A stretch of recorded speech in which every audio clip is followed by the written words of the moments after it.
They said the X-42 was a death trap, a failure, a relic of ambition that killed its own creator's reputation. For 15 years, it sat in the Aerospace Museum like a tombstone, corroded, silent, untouchable. But what the celebrated engineers didn't know was that the custodian's teenage daughter had been studying it every night for 3 years. When Dr. Clayton Rourke stood before the board and declared it hopeless, demanding its replacement, no one imagined the quiet girl mopping floors in the corner would be the one to prove them all wrong. This is the story of how Nia Carter turned a dead engine into a living revolution and exposed the man who destroyed her grandfather's legacy. If you're watching from anywhere in the world, drop your city in the comments below. I want to see how far Nia's story travels. And if this hook grabbed you, hit that like button and stick around until the end. You won't believe where this goes. The Sterling Aerospace Museum closed to the public at 6 o'clock every evening, but the real work began at 6:15 when the cleaning crew arrived through the service entrance. Nia Carter was always first through the door, her mother Maya trailing behind with the supply cart, both wearing the navy blue uniforms that made them functionally invisible to the daytime visitors who never looked twice at the people who kept the marble floors gleaming and the glass cases spotless. Nia was 19 years old, small-framed with dark eyes that missed nothing, her hair pulled back in a practical ponytail that had become her signature look since she was 14. She moved through the museum's grand atrium with the efficiency of someone who had memorized every square foot of the building, pushing her cart toward the east wing where the permanent exhibitions lived. But her eyes were already drifting toward the back corner of the Advanced Propulsion Gallery, toward the exhibit that had haunted her thoughts since she was 8 years old. The X-42 hybrid pulse engine. It sat on a reinforced platform behind velvet ropes and protective glass, spotlit like a piece of art rather than what it actually was. A revolutionary aircraft engine that had promised to change everything about high-altitude flight before it spectacularly failed during its first major test. The placard beside it was clinical, almost cruel in its brevity. X-42 experimental engine, designed by Wesley Carter, 2010. Project discontinued following catastrophic malfunction. Status: inoperable. Display purposes only. Nia's grandfather's name was right there for everyone to see, but most visitors never made it to this corner of the gallery. The X-42 wasn't exciting like the fighter jets suspended from the ceiling or the moon landing exhibit that dominated the central hall. It was a failure, and failures didn't draw crowds. But Nia knew better. She had known better since she was old enough to understand that the brilliant, gentle man who used to let her play with spare gears and washers in his workshop hadn't actually been a failure at all. Wesley Carter had been a genius, an engineer who thought in dimensions other people couldn't see, who approached problems from angles that confounded traditional minds. He had died when Nia was 11, his reputation destroyed, his name synonymous with costly mistakes and dangerous hubris in the aerospace community. Nia had spent the last 8 years learning everything she could about engines, about propulsion systems, about the specific engineering principles her grandfather had pioneered. She had watched YouTube tutorials on her phone during lunch breaks at her high school. She had checked out every textbook the public library carried on mechanical engineering and thermodynamics. She had filled notebooks with sketches and calculations, teaching herself what no one else would teach the daughter of a custodian who couldn't afford college. And every night for the past 3 years since she started working alongside her mother at the museum, Nia had spent her breaks studying the X-42. Not just looking at it, but really seeing it, tracing the visible fuel lines with her eyes, analyzing the intake manifold configuration, counting the pulse chamber segments, noting every detail that was supposed to be there, and more importantly, the details that weren't. Because something was wrong with the X-42, not wrong in the way everyone thought, not a fundamental design flaw that made it dangerous, wrong in the way someone had rebuilt it incorrectly after the accident, either through incompetence or something more deliberate. Nia was almost certain it was the latter. "You're doing it again," her mother's voice broke through her thoughts. Maya Carter appeared beside her, a knowing smile on her tired face. At 42, Maya looked older than her years, the weight of single parenthood and manual labor etched in the lines around her eyes. But those eyes were sharp, protective, and right now concerned. "Baby, you need to let that thing go. It's not healthy." "I'm just looking, Mama." You're always just looking, and I know what you're thinking when you look. Maya glanced around the empty gallery, then lowered her voice. Your grandfather would want you to move forward, not backward. He'd want you to live your own life. I am living my own life. Nia turned away from the engine, grabbing her cleaning supplies with perhaps more force than necessary. I'm working. I'm saving money. I'm figuring things out. You're 19 years old and you spend your nights staring at a dead engine instead of being with friends or thinking about your future. Maya's voice was gentle but firm. Eli called me yesterday. Said he hasn't seen you in 2 weeks. Eli Navarro had been Nia's best friend since sophomore year of high school. One of the few people who understood her obsession with engineering because he shared it. He was finishing his second year at State University's engineering program, funded by scholarships and work study, living the dream Nia couldn't afford. They used to spend hours talking about thermodynamics and materials science, but lately Nia had been avoiding his calls, unable to face the reminder of what she didn't have. I've been busy. Nia, I need to finish the East Wing before the director's meeting tomorrow. Nia cut her off, hating the hurt that flashed across her mother's face. They're bringing in some big-shot consultant, and Shaw wants everything perfect. Maya studied her daughter for a long moment, then sighed. All right, but we're talking about this. Really talking, not just me nagging and you deflecting. I promise, Mama. They separated to tackle different sections of the gallery, falling into the familiar rhythm of work. Nia moved mechanically through her tasks, spraying and wiping display cases, running the dust mop along the baseboards, emptying trash cans. But her mind was elsewhere, running through the calculations she'd worked on last night, the discrepancies she'd found between her grandfather's original schematics, the ones she'd discovered in a box of his papers in their attic, and the way the X-42 was currently configured. She was so deep in thought that she almost missed the sound of voices approaching from the main corridor. Completely unrealistic timeline, Dr. Shaw. The board expects results, and frankly, this museum has been coasting on past glory for too long. Nia froze, recognition sending a chill down her spine. That voice belonged to Dr. Clayton Rourke, and everyone in the aerospace community knew who he was. Celebrated aeronautical engineer, MIT professor, consultant to defense contractors and aerospace manufacturers. Winner of the prestigious Hammond Prize for Innovation in Propulsion Technology, an award her grandfather had been nominated for the year before everything fell apart. And according to the whispered rumors in certain corners of the engineering world, the man who had been Wesley Carter's biggest rival.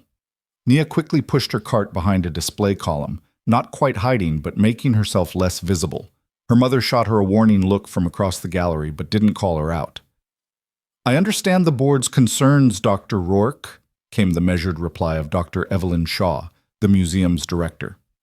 Shaw was in her late 50s, sharp as a razor, with silver hair cut in a precise bob, and a reputation for breathing new life into struggling institutions. She'd taken over the Sterling Aerospace Museum 2 years ago and had been working to modernize its exhibits and expand its educational programs. But we're also committed to historical accuracy and preservation. We can't simply discard exhibits because they're not drawing crowds. I'm not suggesting you discard anything. Rourke's voice dripped with condescension. I'm suggesting you stop wasting prime gallery space on a failed engine that serves no educational purpose beyond here's what happens when ambition exceeds competence.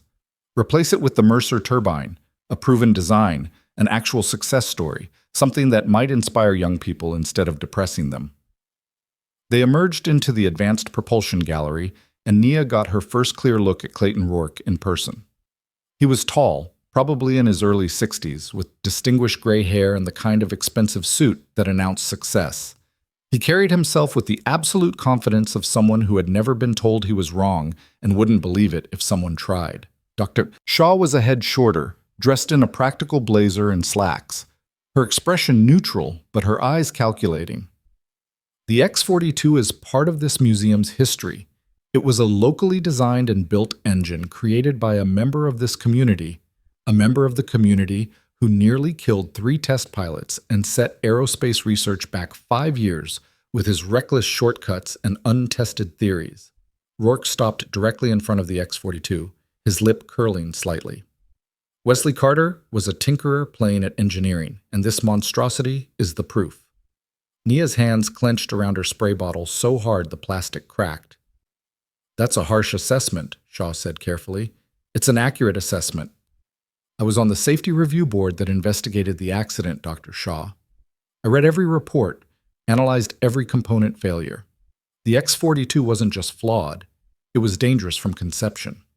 The hybrid pulse system Carter proposed violated basic thermodynamic principles. The timing sequences were borrowed from watchmaking, of all things, with no theoretical basis for their application to jet propulsion. And the fuel injection system was a jury-rigged mess that any first-year engineering student could have told you would fail under stress. And yet the concept generated significant interest before the accident, Shaw pointed out. Multiple aerospace companies wanted to license Carter's patents. The military was watching the project closely.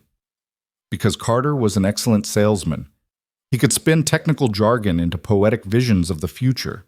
Rourke's voice hardened. But poetry doesn't keep aircraft in the sky. Sound engineering does. And this engine is proof that Wesley Carter was never a sound engineer. Behind the column, Nia felt something crack inside her chest. She knew she should stay quiet, knew that speaking up would only bring trouble, knew that girls in cleaning uniforms didn't contradict celebrated professors in museums. But she couldn't stop the words that came out of her mouth, low and sharp and cutting through the gallery like a blade. The fuel injection system isn't jury-rigged. It's adaptive. 3 heads swiveled toward her. Shaw looked surprised. Rourke looked annoyed, and her mother looked terrified. "Excuse me?" Rourke's tone suggested he wasn't used to being interrupted, especially by the cleaning staff. Nia stepped out from behind the column, her heart hammering but her voice steady. "The fuel injection system. You called it jury-rigged, but that's not what it is. It's adaptive. It adjusts fuel flow in real time based on pulse chamber feedback, which allows for more efficient combustion across varying altitude and pressure conditions. That's not a flaw. It's innovation."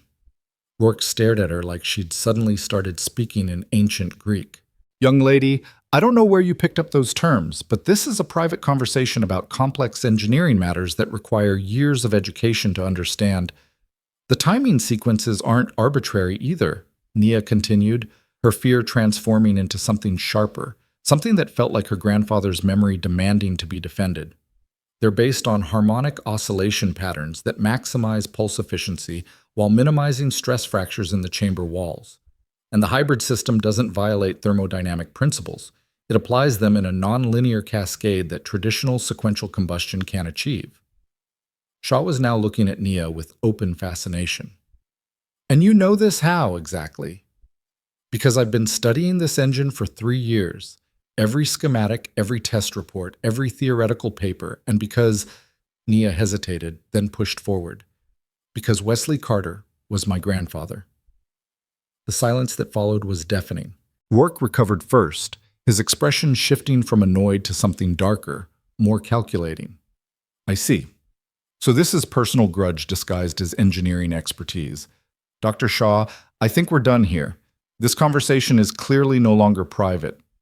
Actually, Dr. Rourke, I'm quite interested in what Ms. Shaw looked at Nia expectantly. "Carter? Nia Carter. In what Ms. Carter has to say." Shaw moved closer, her gaze intense. "You said you've been studying the engine. Can you elaborate?" "Dr. Shaw, with all due respect, you're not seriously giving credence to the opinions of a—" Rourke glanced at Nia's uniform with barely disguised contempt. "Custodian's daughter who thinks reading Wikipedia articles makes her an engineer. I'm giving credence to specific technical observations that display knowledge beyond Wikipedia." Shaw's voice cooled several degrees.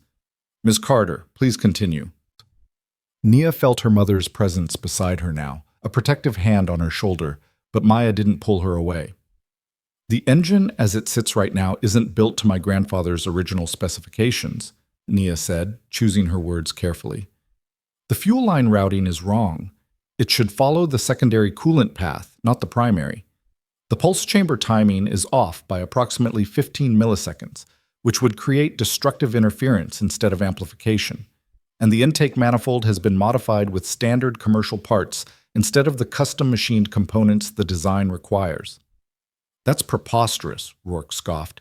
"The engine was meticulously reconstructed from Carter's own blueprints after the accident for analysis and display purposes. Every component was verified by qualified engineers. Then the qualified engineers didn't understand what they were looking at. Nia's voice was quiet but absolute. Or they chose not to understand it. Because this engine, built the way it's currently configured, would absolutely fail catastrophically. But my grandfather's actual design wouldn't have. The X-42 that exploded wasn't the X-42 he designed. That is a serious accusation, Shaw said slowly. It's a desperate deflection from a family that can't accept the truth, Rourke snapped. Dr. Shaw, I strongly advise you to end this conversation and proceed with the board's recommendations. The museum's reputation is at stake, and entertaining conspiracy theories from someone who appears to have genuine technical knowledge? Shaw cut him off. Dr. Rourke, I appreciate your expertise and your consultation, but I'm also aware that your firm competed directly with Wesley Carter's work 15 years ago, and that your Hammond Prize was awarded partly on the basis of identifying flaws in the X-42 project. Rourke's jaw tightened. I won that prize for advancing the field of propulsion engineering, not for proving Wesley Carter wrong, Nia interjected. Everyone knows that. You built your reputation on his failure. The accusation hung in the air like smoke. Rourke's expression transformed into something dangerous, something that suggested Nia had just made a powerful enemy. I earned my reputation through 3 decades of rigorous engineering and peer-reviewed research, he said, with barely controlled fury. Not through wild theories and mechanical parlor tricks. And I will not stand here and be insulted by a child who doesn't even have a high school understanding of physics, let alone Ms. Carter. Shaw's voice cut through the tension like scissors through paper. Can you prove any of what you're saying? Do you have your grandfather's original schematics? Documentation that shows discrepancies between his design and the current configuration? Nia hesitated. She had her grandfather's papers, yes, but they were scattered notes and sketches, calculations scrawled in notebooks, theoretical models that assumed knowledge of his thinking process. She had learned to read them like a language, but she wasn't sure anyone else could. I have his research notebooks, his preliminary designs, but nothing that would constitute proof to anyone who matters, Rourke finished coldly. Dr. Shaw, this has been enlightening, but I have a flight to catch tomorrow afternoon. I need your decision on the X-42 by morning board meeting. Either we replace it with something worthy of this museum's reputation, or I'll be recommending the board reconsider the entire consulting contract. He turned on his heel and strode out of the gallery, his footsteps echoing off the marble floors. Shaw watched him go, her expression unreadable, then turned back to Nia. Ms. Carter, I don't make a habit of doubting people's technical expertise based on their employment status or educational credentials. I've met too many brilliant minds who learned outside traditional systems. She paused, studying Nia's face. But I also can't make decisions that affect this museum's reputation and funding based on untested theories, no matter how passionately argued. Do you understand? Yes, ma'am. Good. Shaw pulled a business card from her blazer pocket and handed it to Nia. I want you in my office tomorrow morning at 9 o'clock. Bring your grandfather's notebooks, any documentation you have, and be prepared to walk me through your analysis in detail. If there's even a possibility that the X-42 was sabotaged or incorrectly reconstructed, I need to know. But I need proof, Ms. Carter. Solid, demonstrable proof. Nia took the card with trembling fingers. And if I can provide that proof, then we'll talk about what comes next. Shaw's expression softened slightly. Your grandfather's reputation matters. The truth matters. But so does this museum's credibility and financial stability. Dr. Rourke has significant influence in the aerospace community, and his recommendation carries weight with the board. If we're going to challenge his assessment, we need to be absolutely certain we're right. I understand. 9 o'clock. Don't be late. Shaw nodded to Maya, a gesture of respect between two women navigating difficult situations, then left the gallery. The moment she was gone, Maya grabbed Nia's shoulders and spun her around. Baby, what did you just do? Do you know who that man is? Do you know what kind of trouble you just walked us into? I know, Mama, but I couldn't. He was talking about Grandpa like he was nothing, like his work didn't matter, like he was just some fool playing with engines. Nia's voice cracked. I had to say something. Saying something might get us both fired. Maya's voice was harsh with fear. That man has connections everywhere. One phone call and we lose these jobs, and then what? How do we pay rent? How do we eat? I'll fix this. Nia gripped her mother's hands. I'll prove Grandpa was right. I'll show them the X-42 was sabotaged, and then what, Nia? Even if you're right, even if you can prove it, do you think they're going to let the custodian's teenage daughter embarrass a man like Clayton Rourke? Do you think there won't be consequences? Maya's eyes were bright with unshed tears. Your grandfather died trying to prove he was right. His reputation died with him. And now you want to throw yourself into that same fire? He didn't die, Nia said quietly. The stress killed him. The humiliation, the way everyone turned on him after the accident. If someone had believed him, if someone had looked at the evidence instead of just accepting the narrative, he might still be dead, baby. Heart attacks don't care about vindication. Maya pulled Nia into a fierce hug. I can't lose you too. You're all I have left. Nia hugged her mother back, breathing in the familiar scent of industrial cleaner and cocoa butter lotion. You won't lose me. I promise. But I have to do this. I have to at least try. They stood there in the empty gallery, holding each other beneath the cold spotlight of the X-42, and Nia felt the weight of what she'd just started settling onto her shoulders. She had challenged Clayton Rourke, one of the most respected engineers in the country. She had made promises she wasn't completely sure she could keep. She had potentially endangered her mother's livelihood and their fragile financial stability. But she had also done what her grandfather couldn't do before he died. She had found someone willing to listen. That night, Nia didn't sleep. She sat at the small desk in her bedroom, really just a converted corner of the apartment's living room, partitioned by a bookshelf and curtain, surrounded by her grandfather's research notebooks. The papers were yellowed with age, the ink fading in places, but the ideas contained within them were as sharp and revolutionary as the day Wesley Carter had written them. She cross-referenced his original engine schematics with the technical photographs she'd taken of the X-42 over the past 3 years, using a camera app on her phone to capture angles through the protective glass. She made notes on discrepancies, highlighting them in different colors. Fuel system, wrong configuration. Timing mechanism, incorrect calibration. Intake manifold, standard part substituted for custom components. The evidence was there, scattered across decades-old notebooks and illicit photographs, but she needed to make it presentable, convincing, irrefutable. Around 3 in the morning, her phone buzzed with a text message. Eli, your mom called me, said you're about to do something crazy. Want company? Nia smiled despite her exhaustion. Might need your actual engineering education for this. Got time before your morning classes? For you? Always. Coffee shop on 5th at 7? Make it 6:30. I have a meeting at 9 that might change everything. Cryptic. I like it. See you then. Nia set her phone down and returned to her work, feeling slightly less alone. Eli would understand what she was trying to do. He'd seen her grandfather's notebooks before, had been the one to encourage her to keep learning even when community college seemed impossibly far away. He believed in her, even when she struggled to believe in herself. At 6:45 the next morning, Nia walked into Common Ground's coffee shop carrying a messenger bag stuffed with notebooks and printed photographs. Eli was already there, occupying a corner table with 2 large coffees and an open laptop. He looked up as she approached, his dark eyes warm behind wire-rimmed glasses, his perpetual smile already in place. Nia Carter, about to take on the aerospace establishment. I wish I'd brought popcorn. I wish you'd brought something more useful than popcorn. Nia slid into the seat across from him and immediately started pulling notebooks out of her bag.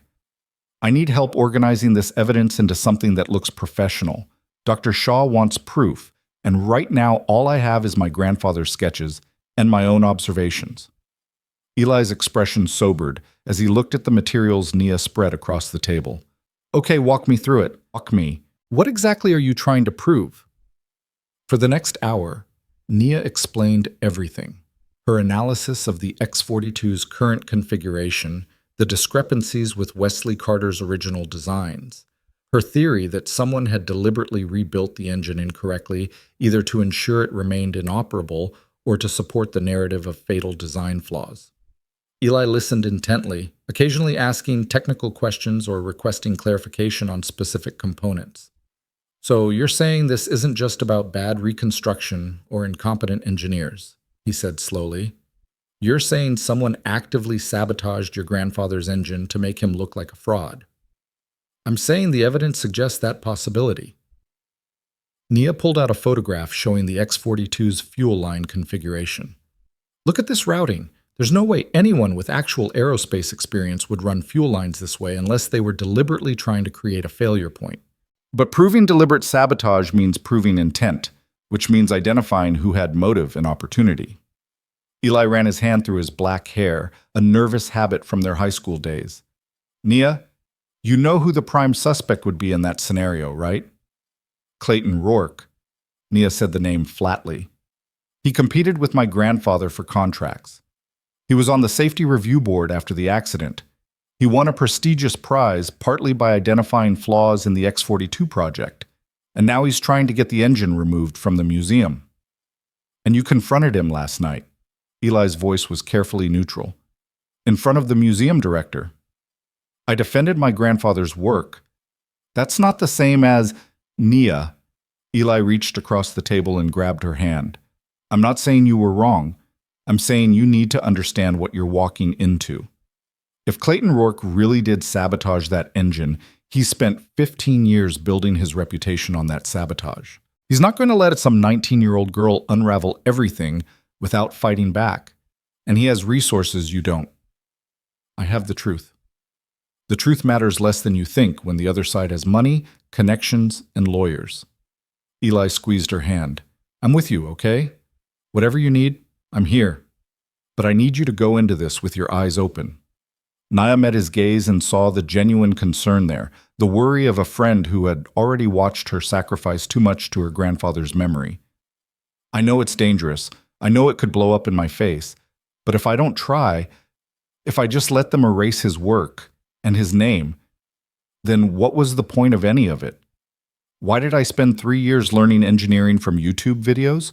Why did I memorize every line of those notebooks? Why did I... Her voice broke, and she looked away, blinking hard against sudden tears. Eli didn't say anything, just held her hand and waited until she could continue. He used to let me help in his workshop, Nia said quietly, before everything fell apart, before the accident. I was 8 years old, and he'd let me hand him tools and explain what he was doing. He talked to me like I was smart enough to understand, like my questions mattered. And then he died thinking everyone believed he was a failure. He died alone and disgraced, and I was too young to do anything about it. You're not too young anymore. No, I'm not. Nia wiped her eyes and straightened her shoulders. So help me make this evidence presentable. I have 45 minutes before I need to be at the museum. They worked quickly, Eli using his laptop to create a clean document that organized Nia's observations into categories. Fuel system discrepancies, timing mechanism errors, component substitutions, and design interpretation failures. He pulled up reference materials from his university's engineering database, finding technical specifications that supported Nia's analysis. By the time 8:30 rolled around, they had assembled a 30-page document complete with annotated photographs, quoted passages from Wesley Carter's notebooks, and comparative analysis of the theoretical versus actual engine configurations. This is good work, Eli said, saving the final version to a flash drive. Really good. Shaw would be stupid not to take this seriously. And if Rourke has already convinced the board to replace the engine, then we go to Plan B. What's Plan B? Eli grinned. We figure that out if we get there. Now go, and text me when it's over. Nia grabbed the flash drive and her messenger bag, gave Eli a quick hug, and left the coffee shop with 15 minutes to spare before her meeting with Dr. Shaw. The museum looked different in morning light, its glass facade gleaming in the early sun. Tourists already lining up at the entrance for the opening at 10. Nia used the staff entrance, nodding to the security guard who'd worked the morning shift for as long as she could remember. He looked surprised to see her in street clothes rather than her uniform, but he waved her through without comment. Dr. Shaw's office was on the administrative floor, past the staff break room and conference rooms where Nia had glimpsed board meetings through partially open doors.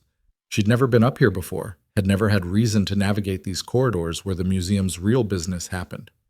Her heart was hammering as she found the director's door and knocked precisely at 9 o'clock. "Come in." The office was smaller than Nia expected, lined with bookshelves and framed photographs of Shaw at various aerospace events and museum openings. A large desk dominated the space, covered with neat stacks of papers and a laptop showing what looked like budget spreadsheets. Shaw sat behind the desk, already dressed for the day in a charcoal suit, her expression professionally neutral. "Ms. Carter, right on time. Please sit."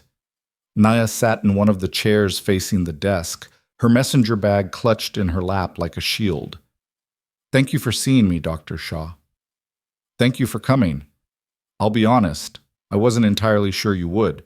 Shaw closed her laptop and gave Nia her full attention. "What you said last night took courage. Probably more courage than was wise, given the circumstances. I couldn't listen to him talk about my grandfather that way.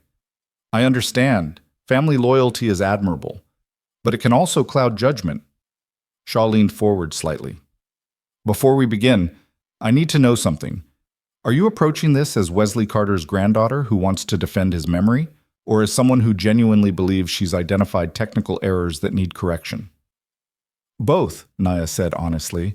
"I won't pretend this isn't personal, but that doesn't make it wrong. If you look at the evidence, then show me the evidence. Walk me through it like you would explain it to someone with engineering knowledge but no familiarity with your grandfather's specific work."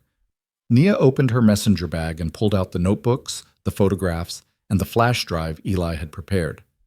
For the next 90 minutes, she walked Dr. Shaw through every discrepancy, every technical detail that didn't match her grandfather's designs, every modification that seemed designed to ensure failure rather than success. She explained the adaptive fuel injection system, the harmonic timing sequences, the nonlinear thermodynamic cascade that traditional engineers had dismissed as impossible. Shaw listened without interrupting, occasionally making notes on a yellow legal pad, her expression giving nothing away. When Nia finished, the director sat back in her chair and was silent for a long moment. "This is thorough," she finally said. "Impressively so. You clearly have a strong grasp of advanced mechanical engineering principles. I've been teaching myself for 8 years. "That's evident." Shaw picked up one of Wesley Carter's original notebooks, turning the yellowed pages carefully. "But being thorough and being correct aren't always the same thing. Dr. Rourke would argue, and has argued to the board, that your grandfather's unconventional approaches were exactly what made his designs dangerous. That borrowing timing principles from watchmaking for jet propulsion isn't innovative, it's reckless." "It's only reckless if you don't understand the underlying physics," Nia countered. "Harmonic oscillation principles apply across scales. The materials are different, the forces are different, but the mathematical relationships are consistent. That's not recklessness. It's recognizing patterns that others miss." "Perhaps. Or perhaps it's seeing patterns that aren't actually there." Shaw's voice wasn't unkind, but it was firm.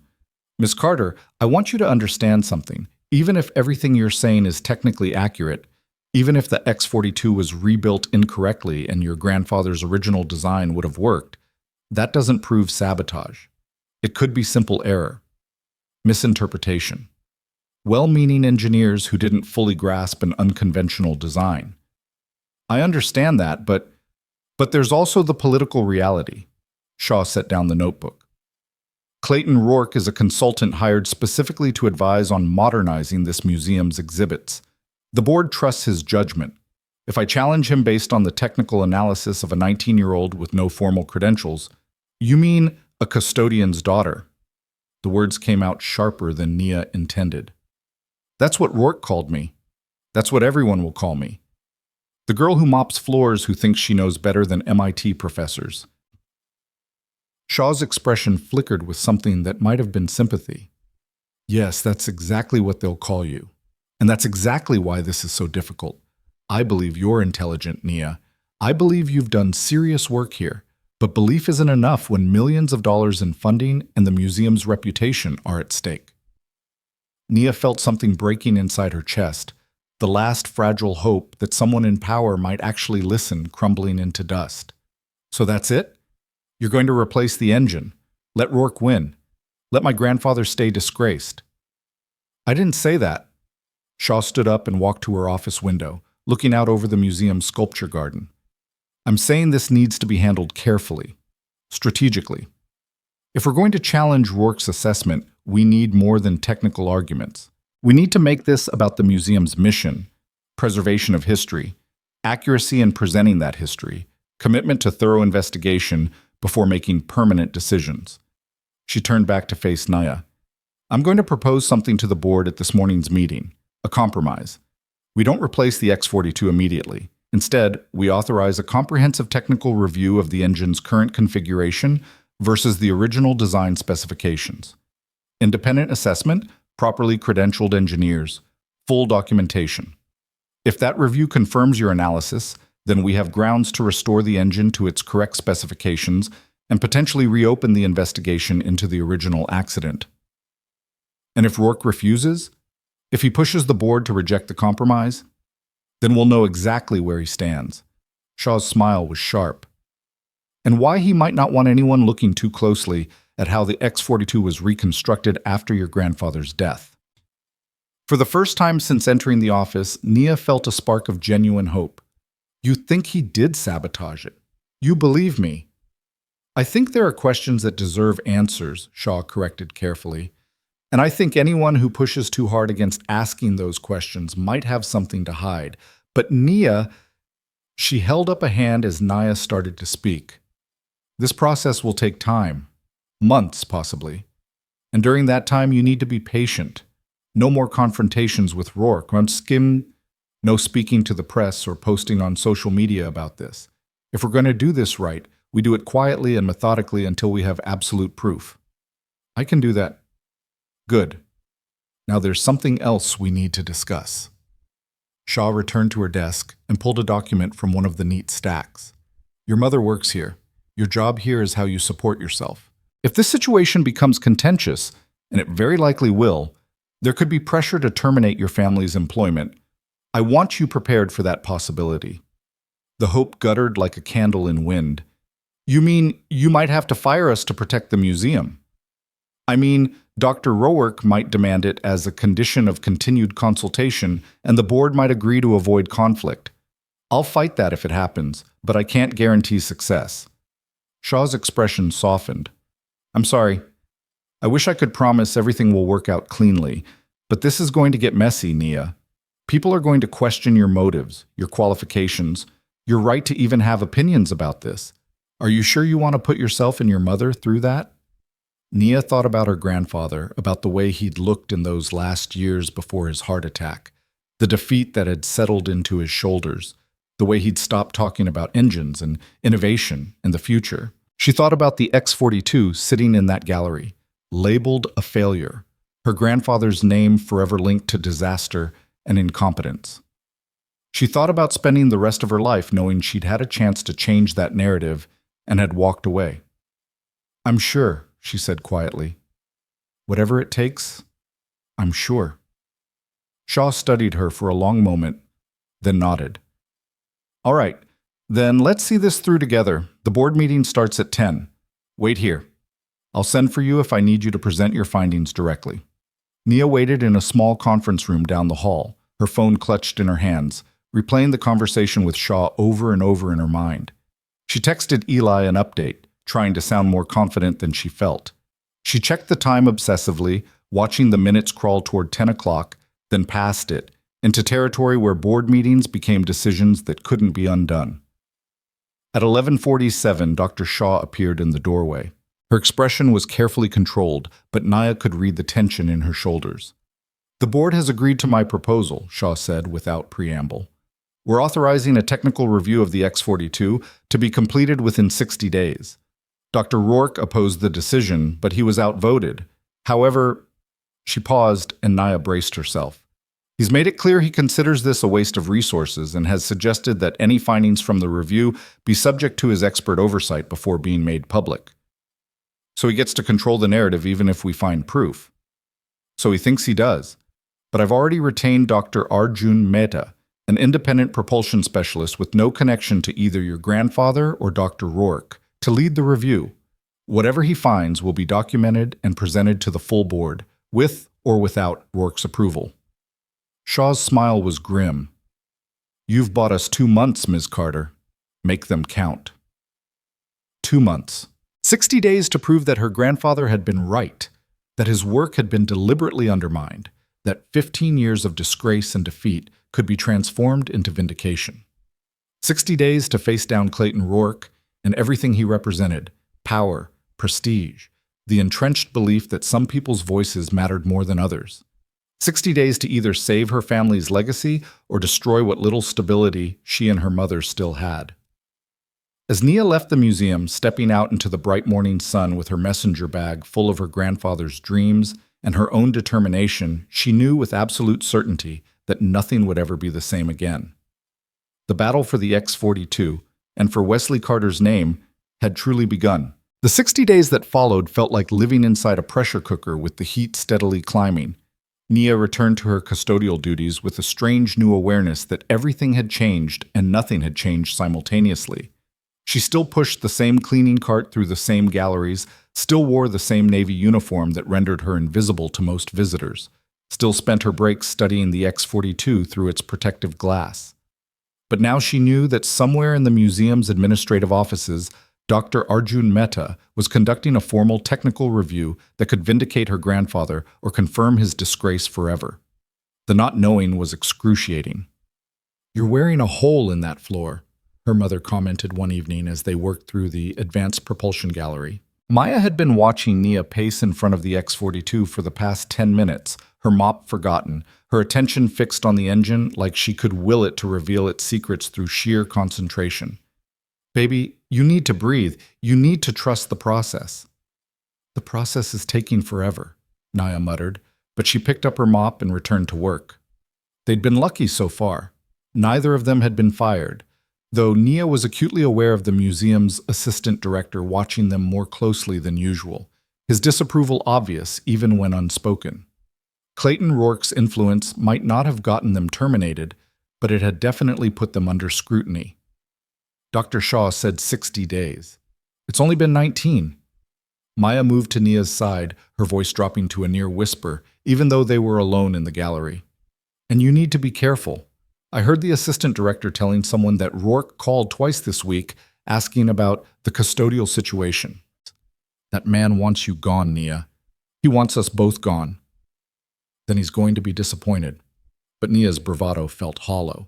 The truth was that every day without news felt like a small defeat, every shift at the museum a reminder of how precarious their position had become. She dragged her mother into this fight, and if they lost, Maya would pay the price too. Her phone buzzed in her pocket. A text from Eli. "Library, now. Found something." Nia showed the message to her mother, who sighed but nodded. "Go, I'll cover your section, but be back in 30 minutes or someone will notice." The university library was a 15-minute bus ride from the museum, a modern glass and steel structure that always made Nia feel like an imposter when she walked through its doors. She didn't have student ID, couldn't check out books or access the premium databases, existed in the space as a guest who was tolerated but never quite belonged. Eli met her at the entrance, his expression a mixture of excitement and concern that made Nia's pulse quicken. "Tell me it's good news," she said without preamble. "It's complicated news." Eli guided her to a study room on the 3rd floor, closing the door behind them for privacy. His laptop was open on the table, several browser tabs visible, documents scattered across the screen. "I've been digging into the original accident investigation, public records, news archives, engineering journals, and I found something that doesn't make sense." He pulled up a scanned document, an official-looking report with the NASA logo at the top. "This is the preliminary safety analysis filed 3 weeks before the X-42's first major test flight. It was prepared by the independent review board that was supposed to verify the engine was ready for live testing." Nia leaned closer, scanning the technical language. The document was dense with aerospace jargon and specifications, but one section jumped out at her. A list of required modifications before the engine could be cleared for flight. Fuel line rerouting, timing mechanism recalibration, intake manifold component replacement, the exact same modifications that were wrong in the current museum display. "Oh my God," Nia breathed. "These are the changes that broke it. Someone used this preliminary report as a blueprint for rebuilding the X-42 after the accident, but these modifications were never supposed to be permanent. They were supposed to be corrected before the test flight, Eli finished. But here's the thing, Nia. According to every news report and every official statement after the accident, these modifications were never made. Everyone said the engine that exploded was built exactly to Wesley Carter's original specifications. That's why he was blamed. His design was supposedly flawed, not the execution. But if these modifications were made, if someone changed the engine right before the test without documenting it, then the accident wasn't caused by your grandfather's design. It was caused by someone sabotaging that design. Eli scrolled to another document. This one, a list of personnel who had access to the engine in the week before the test. There were a dozen names, technicians and engineers and safety inspectors. One name appeared more frequently than the others, signed off on multiple authorization forms and access logs. Dr. Clayton Rourke, lead safety consultant. The room seemed to tilt sideways. Nia grabbed the edge of the table to steady herself. He had access. He could have made those changes. He could have set my grandfather up to fail. We don't have proof of that, Eli cautioned, though his voice was tight with barely suppressed anger. Access doesn't equal action, but it's suspicious as hell that he was the lead consultant on the safety review, had the authority to order modifications, and then built his entire career on proving your grandfather was wrong. It's more than suspicious, it's... Nia stopped, her mind racing through implications and possibilities. We need to get this to Dr. Shaw. If Meta's review confirms the current engine has these exact modifications, and we can show that Rourke was the one who had authority to order them before the test, then we have motive and opportunity, but we still don't have direct evidence that he actually did it. Eli closed his laptop and looked at Nia with serious eyes. This is circumstantial, suggestive, but it's not proof that would stand up in court or even in the court of public opinion. Rourke could claim the modifications were made by someone else, or that they were necessary safety updates, or that the records are incomplete. Without someone who was actually there willing to testify, then we find someone who was there. Nia pulled out her phone and started taking pictures of Eli's laptop screen, capturing every document, every name on the access logs. Someone who worked on that engine in the week before the test, someone who might remember what really happened. Nia, that was 15 years ago. Most of those people have probably moved on, changed careers, might not even remember details from, "My grandfather died because of what happened." Someone has to remember. Someone has to have seen something. She finished photographing the documents and met Eli's concerned gaze. "Will you help me? Help me track down these names, find contact information, figure out who might be willing to talk." Eli was quiet for a long moment, clearly torn between supporting his friend and protecting her from potential disaster. Finally, he sighed and opened his laptop again. "On one condition. We do this smart. We don't just start cold calling people and asking if they witnessed a conspiracy. We research first, figure out who's most likely to have relevant information and least likely to run straight to Rourke. Agreed?" "Agreed." They spent the next 2 hours building a database of the engineers and technicians who had worked on the X-42 project, using LinkedIn, Professional Aerospace Society directories, and university alumni records to track down current contact information. Most had stayed in the field, moving between aerospace companies and research institutions. 3 had retired. 1 had died. And 1, a technician named Marcus Webb, who had been 24 at the time of the accident, had left engineering entirely and now ran a small aviation repair shop 2 states away. "Webb is interesting," Eli said, pulling up the man's sparse online presence. He was one of the junior technicians on the project, worked directly on engine assembly and testing. After the accident, he left the aerospace industry within 6 months. His LinkedIn says he took a job as a commercial aircraft mechanic, then eventually opened his own shop. No advanced degrees, no prestigious positions. It's like he deliberately stepped away from the career path he was on. "People leave careers for lots of reasons," Nia pointed out, though her instincts were humming with interest. "Sure. But most junior engineers who work on cutting-edge projects try to leverage that experience, not bury it. Webb's professional bio doesn't even mention the X-42. It's a notable gap." Eli brought up a phone number associated with Webb's repair shop. "Want to take a chance?" Nia looked at the number, her heart hammering. This could be nothing.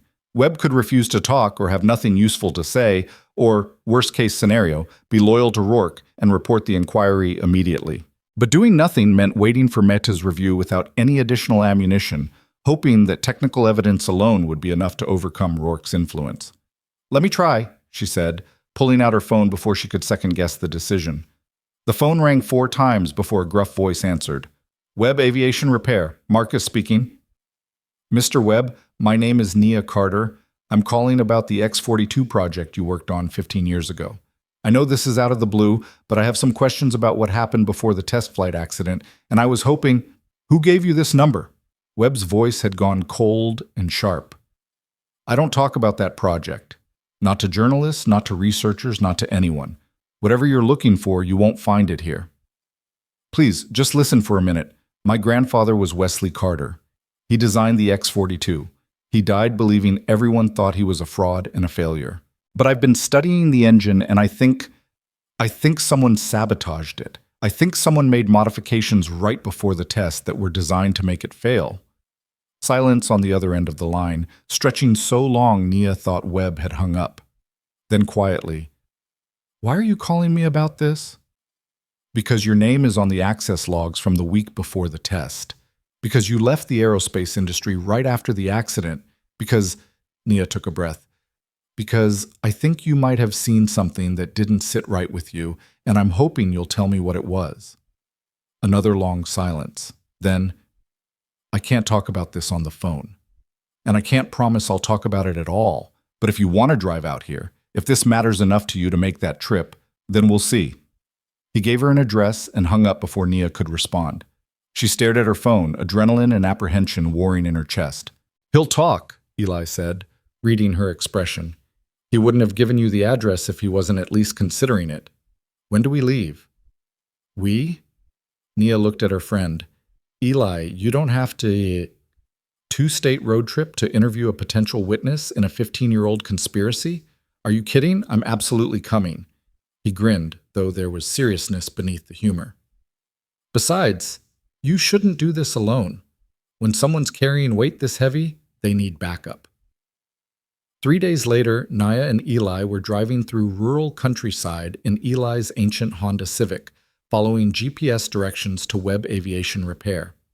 Nia had told her mother she was visiting Eli's family for the weekend, a lie that sat uncomfortably but seemed necessary.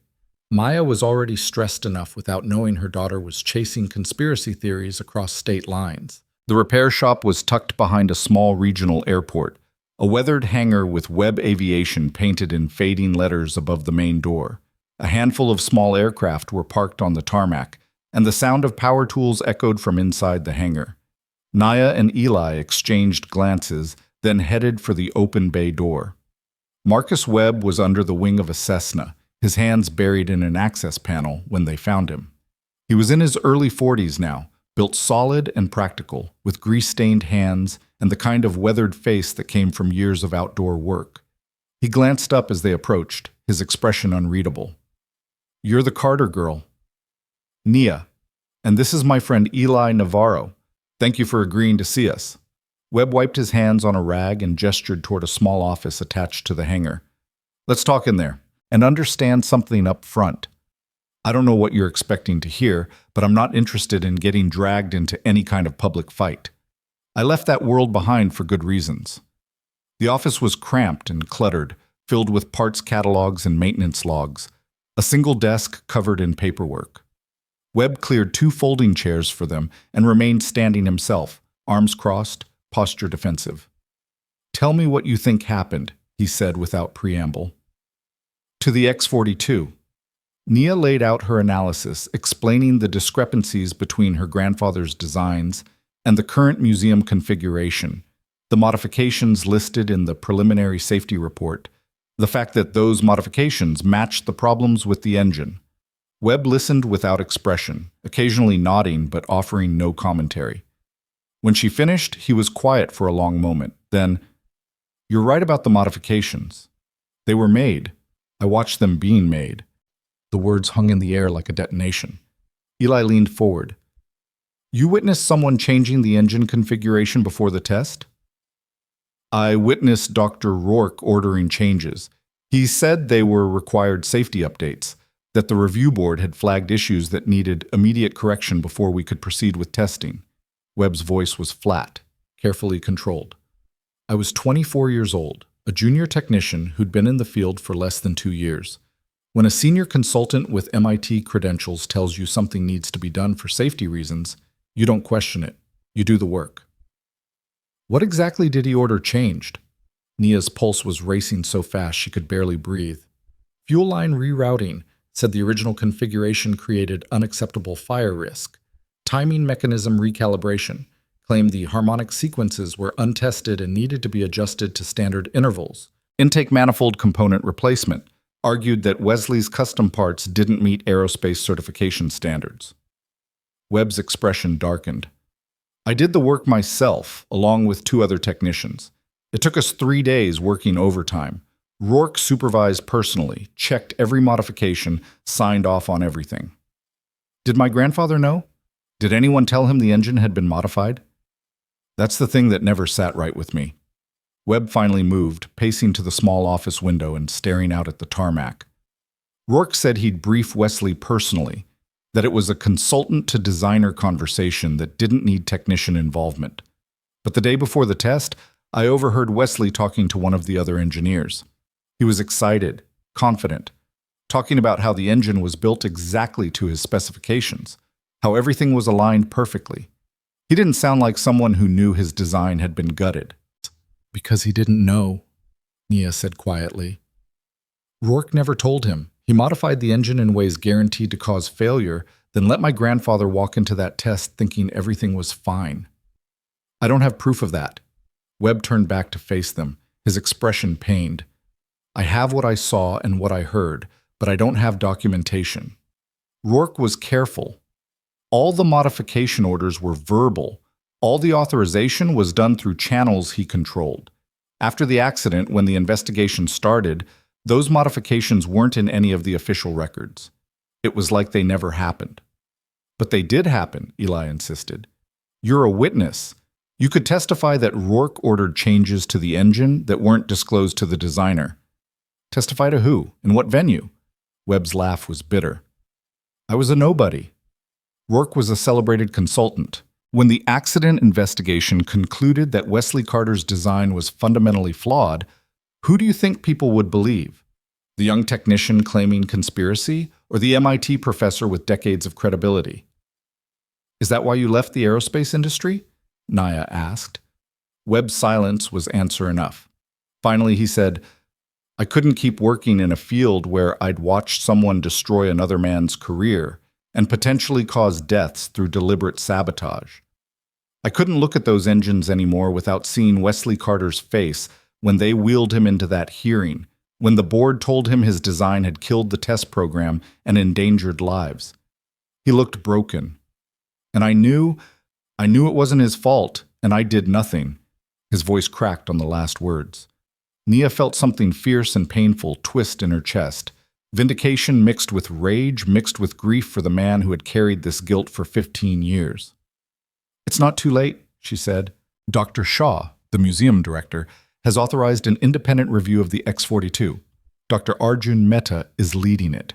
If his technical analysis confirms what I found, and you're willing to provide testimony about the modifications you witnessed, then Rourke will destroy me the same way he destroyed your grandfather. Webb's expression was haunted. I have a business, a reputation in this community. People trust me with their aircraft, with their lives. If I come forward with accusations against one of the most respected engineers in the country, I become the conspiracy theorist, the bitter ex-employee, the unreliable witness. Or you become the person who finally told the truth, Eli countered. Look, we get it. This is scary. Rourke has power and connections and every reason to come after you if you threaten his reputation, but doing nothing means letting him win. It means Wesley Carter stays disgraced, and Nia's grandfather died for nothing, and whoever else Rourke might have sabotaged over the years keeps getting away with it. You don't know that there were others, and you don't know that there weren't. Eli's voice was gentle but firm. Men like Rourke don't usually stop at one. If he was willing to sabotage an engine and ruin a man's life to win a contract or a prize, or whatever he gained from Carter's failure, what else has he done? What else will he do? Webb turned away from them, his shoulders tight with tension. I need time to think about this, to consider what it would mean for my family, my business. I can't just— We're not asking you to do anything today, Nia interrupted. We're just asking you not to close the door. Dr. Mehta's review will take another month. If he confirms the technical problems, if Dr. Shaw decides to pursue this further, would you at least be willing to talk to them? To share what you witnessed? A long, painful silence. Then, barely audible. Maybe. I don't know. I need to think. It wasn't a yes, but it wasn't a no either. Naya and Eli left the repair shop with Webb's contact information and a fragile promise that he'd consider coming forward if the technical evidence supported their case. On the long drive back, they were mostly quiet, processing what they'd learned. He'll do it, Eli finally said as they crossed back into their home state. He's been carrying that guilt for 15 years. When push comes to shove, he'll choose truth over safety. I hope you're right, Naya murmured, staring out the window at the darkening landscape. Because without him, all we have is technical evidence that could be explained away as reconstruction errors. With him, we have a witness to deliberate sabotage. The next 3 weeks crawled by with agonizing slowness. Nia threw herself into work at the museum, taking extra shifts to save money and stay busy. She avoided the advanced propulsion gallery when possible, unable to look at the X-42 without thinking about Marcus Webb's testimony, about her grandfather's face at that hearing, about how close they might be to changing everything. Dr. Shaw sent one brief email. Dr. Mehta's review was progressing. No details, no timeline updates, just that single sentence that could mean anything or nothing. Then, on day 47 of the 60-day review period, Nia's phone rang at 6 a.m. with an unknown number. She answered groggily, expecting a wrong number or spam call. Ms. Carter? This is Dr. Arjun Mehta. I've completed my technical analysis of the X-42, and I believe we need to talk. How soon can you get to the museum? Nia was dressed and out the door in 5 minutes, not even stopping to grab breakfast. She texted Eli from the bus. Mehta called. Says he's done with the review. Meeting at museum now. Eli's response was immediate. On my way. Don't do anything without backup. Dr. Mehta was waiting in a small conference room on the administrative floor, a laptop and several thick folders spread across the table. He was younger than Nia expected, maybe mid-30s, with dark hair and intelligent eyes behind frameless glasses. Dr. Shaw was there as well, her expression carefully neutral. Thank you for coming so quickly, Mehta said as Nia entered. Please, sit. We have a great deal to discuss. Nia sat, her heart hammering so hard she was certain everyone could hear it. Eli slipped in a moment later, slightly out of breath from running up the stairs, and took the seat beside her. Mehta opened one of the folders and pulled out a detailed technical diagram. I've spent the past 6 weeks conducting a comprehensive analysis of the X-42's current configuration, comparing it against every available document related to Wesley Carter's original design specifications. My findings are unambiguous. The engine as currently displayed in this museum has been significantly modified from its original design in ways that fundamentally compromise its functionality and safety. He laid out several more diagrams, annotated photographs, technical specifications.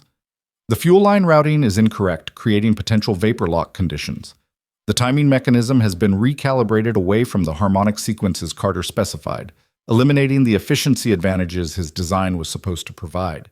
The intake manifold uses standard commercial components instead of the custom machined parts his schematics called for. Every modification I identified matches the concerns you raised in your initial analysis, Miss Carter. So I was right, Nia breathed. The X-42 was rebuilt wrong. The X-42 was rebuilt in a way that guaranteed it would not function as designed, Mehta corrected. The question is whether these modifications were made due to incompetence or intent. That's where things become complicated. He pulled up a document on his laptop, turning the screen so Nia and Eli could see. I was able to access archived engineering logs from the original project through NASA's Historical Records Division.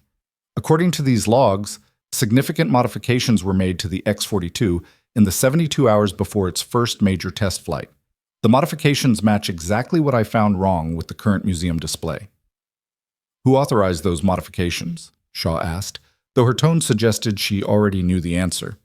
Dr. Clayton Rourke, acting in his capacity as lead safety consultant.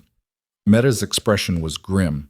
The logs indicate he ordered the changes over the objections of at least 2 junior engineers who expressed concern about making major alterations so close to the test date.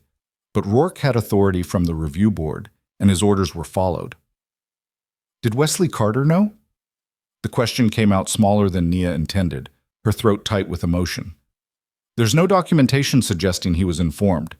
In fact, there's a note in the logs from one of the test coordinators asking when Carter would be briefed on the safety updates, and a response from Rourke stating he would handle it personally. But there's no record that such a briefing ever occurred. Meta closed the laptop and looked directly at Nia. Ms. Carter, based on the technical evidence in these logs, I believe your grandfather's design was deliberately sabotaged. The modifications made to his engine ensured it would fail catastrophically, and the failure was then attributed to fundamental design flaws rather than unauthorized alterations.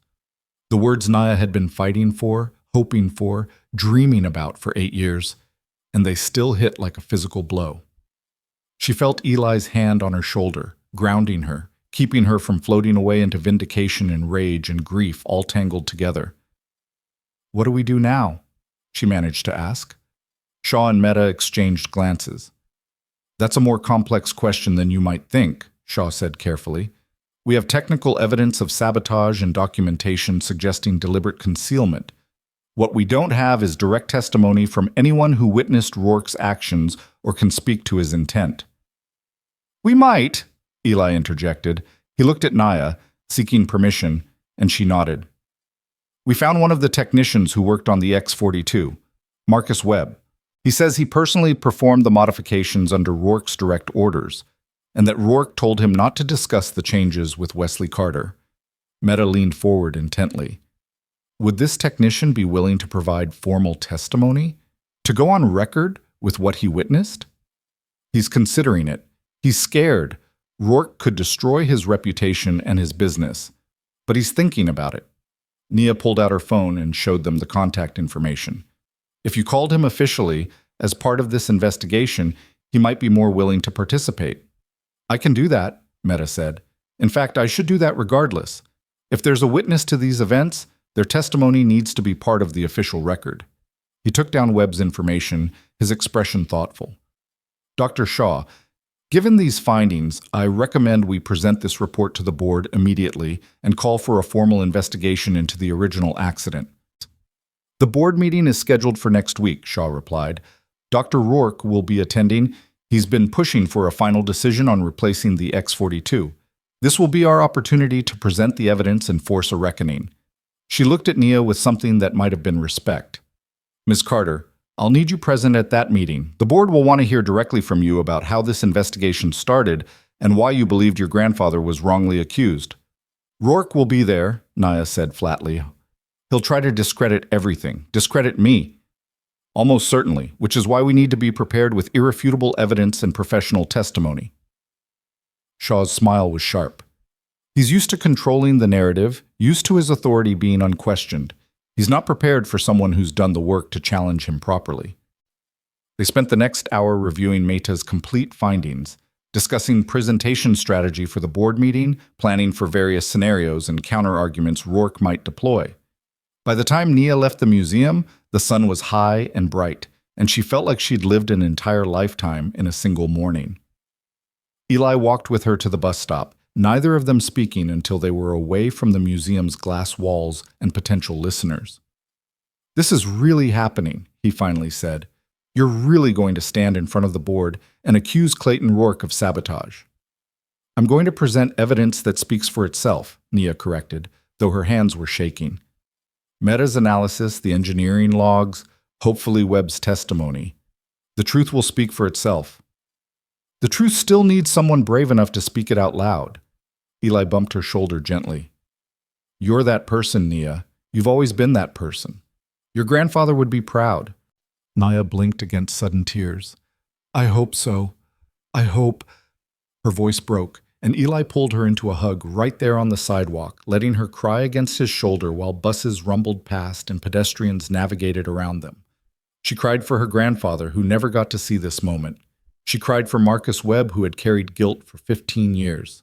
She cried for her mother, who would face whatever consequences came from this fight. And she cried for herself, for the 8 years spent teaching herself engineering from library books and YouTube videos, for the nights cleaning floors while dreaming of vindication, for the weight of being the only person who believed when belief felt impossible. When the tears finally stopped, Nia pulled back and wiped her face with her sleeve. Sorry, that was human, Eli finished. That was human. You're allowed to feel things, Nia. You're carrying a lot. Not for much longer. One way or another, after next week, this will be over. She took a shaky breath. Either we'll prove my grandfather was right and Rourke is a fraud, or we'll fail and lose everything. There's no middle ground anymore. Then we'd better make sure we don't fail. Eli's expression was fierce with determination. I'll help you prep for the board meeting. We'll anticipate every argument, every deflection, every attempt to undermine your credibility. You'll walk in there so prepared that Rourke won't know what hit him. The week that followed was a blur of preparation and anxiety. Meta called Marcus Webb, and after 2 long conversations, the former technician agreed to provide written testimony about the modifications he'd witnessed and Rourke's instructions not to inform Wesley Carter. The testimony was damning, specific, and corroborated by the engineering logs Meta had uncovered. Shaw arranged for Webb to appear at the board meeting via video conference, protecting his identity while allowing him to answer questions directly. 2 days before the meeting, Nia's mother cornered her in their apartment. You haven't been sleeping, you barely eat, and you keep looking at me like you're afraid I'm going to disappear. What's happening that you're not telling me? Nia had been trying to protect her mother from the details, from the magnitude of what was about to happen, but Maya wasn't fooled, so Nia told her everything. Meta's findings, Webb's testimony, the board meeting where everything would be decided. Maya listened in silence, her expression cycling through fear and pride and resignation. So after next week, we might not have jobs anymore, Maya said when Nia finished. Maybe. Probably. Rourke will demand it if... Stop. Maya took Nia's hands, squeezing tightly. I'm not angry, I'm not even surprised. I knew from the moment you spoke up in that gallery that we were on a collision course with that man. And you know what? I'm glad. I'm glad you're fighting for your grandfather. I'm glad you're not letting powerful men tell you to sit down and be quiet. Your grandpa would be proud. I'm proud. Even if we lose everything? We'll figure it out. We always do. Maya's smile was tired but genuine. And maybe, just maybe, we won't lose. Maybe the truth actually matters. Maybe one 19-year-old girl who taught herself engineering can beat a man who thought he was untouchable. I hope so, Mama. I really hope so. The night before the board meeting, Nia couldn't sleep. She lay in her makeshift bed in the corner of the living room, staring at the ceiling, running through her presentation over and over in her mind. She thought about her grandfather, wondered if he was somehow watching, hoped he knew that someone had finally believed him enough to fight. At 3 a.m, she got up and pulled out his oldest research notebook, the one with his handwriting young and confident, before failure and disgrace had bent his shoulders. On the inside cover, he'd written a quote that she'd read 100 times but never fully understood until now. The truth is not always visible to those who refuse to look. Sometimes vindication requires someone brave enough to make them see.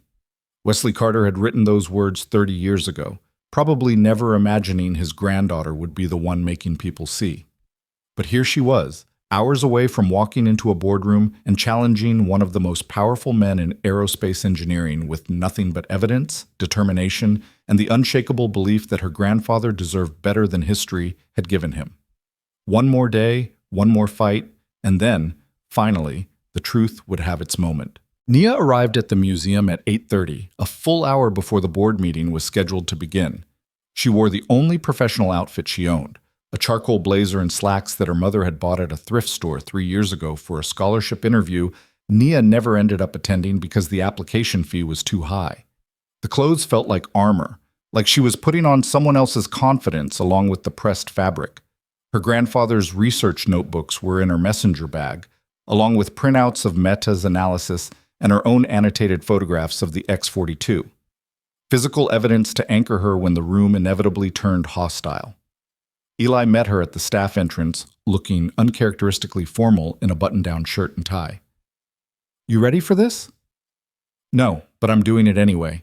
Nia's hands were shaking slightly, so she shoved them in her pockets. "Did Meta confirm that Webb's video connection is set up?" "Confirmed at 8:15. Webb's nervous but committed. He knows what's at stake."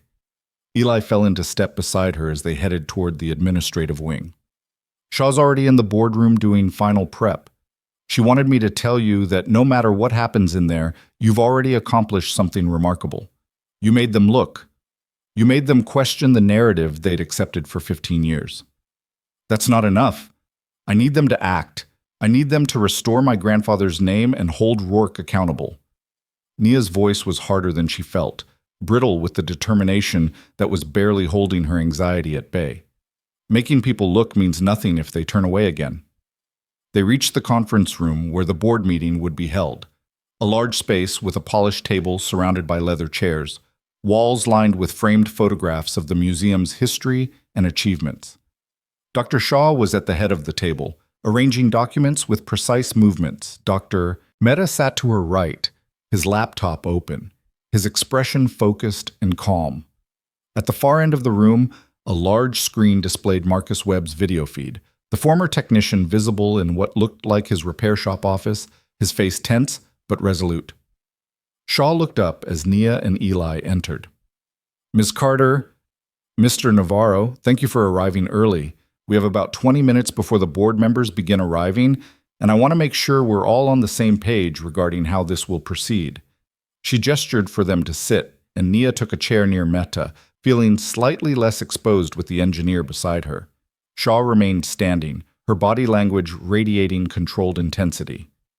The board consists of 9 members, museum donors, local business leaders, and aerospace industry representatives. Most are reasonable people who care about the museum's reputation and historical accuracy. However, 2 of them have close professional relationships with Dr. Rourke, and they'll likely support his position regardless of evidence. Shaw's gaze was direct. "Our goal isn't unanimous agreement. Our goal is to present such compelling evidence that the majority cannot in good conscience ignore it." "What's Rourke's goal?" Nia asked. "To discredit you, discredit this investigation, and maintain the narrative that your grandfather was an incompetent engineer whose work deserved to be buried." Shaw's voice was matter of fact, neither sugarcoating nor dramatizing. "He'll attack your qualifications, your motives, your emotional investment in the outcome. He'll suggest this is all a family grudge rather than legitimate technical analysis. And he'll absolutely try to make you lose your composure because emotional testimony is easier to dismiss than calm, factual presentation. So I need to stay calm no matter what he says. You need to let the evidence speak and support it with brief, clear explanations. Dr. Mehta will present the technical analysis first, that establishes the foundation. Then Mr. Webb will provide his testimony about what he witnessed. And finally, you'll speak about how you identified these discrepancies and why your grandfather's reputation matters not just to you personally, but to the museum's commitment to historical truth." Shaw paused. "And Nia, when Rourke attacks, and he will attack, remember that every word he says is being recorded. If he goes too far, if he reveals something he shouldn't know or reacts in ways that suggest guilty knowledge, we'll have that on record." Nia nodded, her throat tight. Across the table, Eli gave her an encouraging smile that helped slightly. On the video screen, Marcus Webb cleared his throat. "Ms. Carter, I want you to know I'm doing this because it's right. I should have spoken up 15 years ago. I was a coward then. I'm trying not to be one now." His voice was rough with emotion. "Your grandfather deserved better. We all failed him. I'm hoping this helps make that right, even just a little." "Thank you," Nia managed, "for being brave enough to speak now. That matters more than you know." At 8:55, board members began filing into the room. They were an assortment of ages and backgrounds, some in expensive suits that marked them as business elite, others in more casual professional wear. Most nodded politely to Shaw and took their seats. A few glanced curiously at Nia and Eli, clearly wondering why 2 teenagers were present at a board meeting. Nobody smiled. At precisely 9 o'clock, Dr. Clayton Rourke entered. He looked exactly as Nia remembered from that first confrontation in the gallery. Tall, distinguished, dressed in an immaculate suit that probably cost more than 3 months of Nia's rent. But there was something different in his eyes today, a sharp wariness that suggested he knew something was coming but wasn't sure what. His gaze swept the room, landing on Nia for a brief moment. Something flickered in his expression, recognition, calculation, and perhaps the faintest hint of concern. "Dr. Shaw," he said smoothly, taking a seat near the middle of the table where he could easily command attention. "I wasn't aware this meeting would have such expanded attendance. If we're going to discuss sensitive museum business, this meeting is about the X-42 and the technical review I commissioned," Shaw interrupted calmly. "Everyone present has relevant information to contribute to that discussion. Shall we begin?" She didn't wait for Rourke's approval, simply gestured to Meta to proceed. The engineer stood and moved to the presentation screen, pulling up the first slide of his analysis. "Thank you all for your time today. Over the past 60 days, I've conducted a comprehensive technical review of the X-42 engine currently displayed in the Advanced Propulsion Gallery. My analysis compared the engine's current configuration against all available documentation of Wesley Carter's original design specifications. What I found was troubling." He walked through his findings methodically, showing side-by-side comparisons of original schematics and current configuration, highlighting discrepancies in fuel line routing, timing mechanisms, and component specifications. The board members listened with varying degrees of attention, some taking notes, others looking confused by the technical details. Rourke's expression remained neutral, but Nia noticed his jaw was tight, his hands clasped together on the table with just enough force to show white knuckles. "To be clear," Meta concluded after 20 minutes of detailed analysis, "the engine as currently configured could not possibly function as Wesley Carter designed it to function. These modifications fundamentally compromise the innovative aspects of his design while introducing multiple potential failure points. The question is whether these modifications were made due to reconstruction errors after the original accident, or whether they were present in the engine that was actually tested 15 years ago." "That's an interesting hypothesis, Dr. Meta," Rourke said, his voice carrying the condescension of a professor addressing a struggling student. "But it's based on a flawed premise. The X-42 was built exactly to Wesley Carter's specifications before the test. The failure was inherent in the design, not the execution. This is well documented in the accident investigation reports." "The accident investigation reports are incomplete," Meta replied evenly.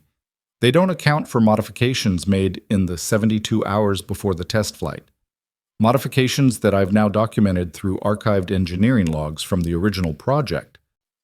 He pulled up the scanned documents, the ones Eli had first discovered in the university library, now officially obtained through NASA's Historical Records Division.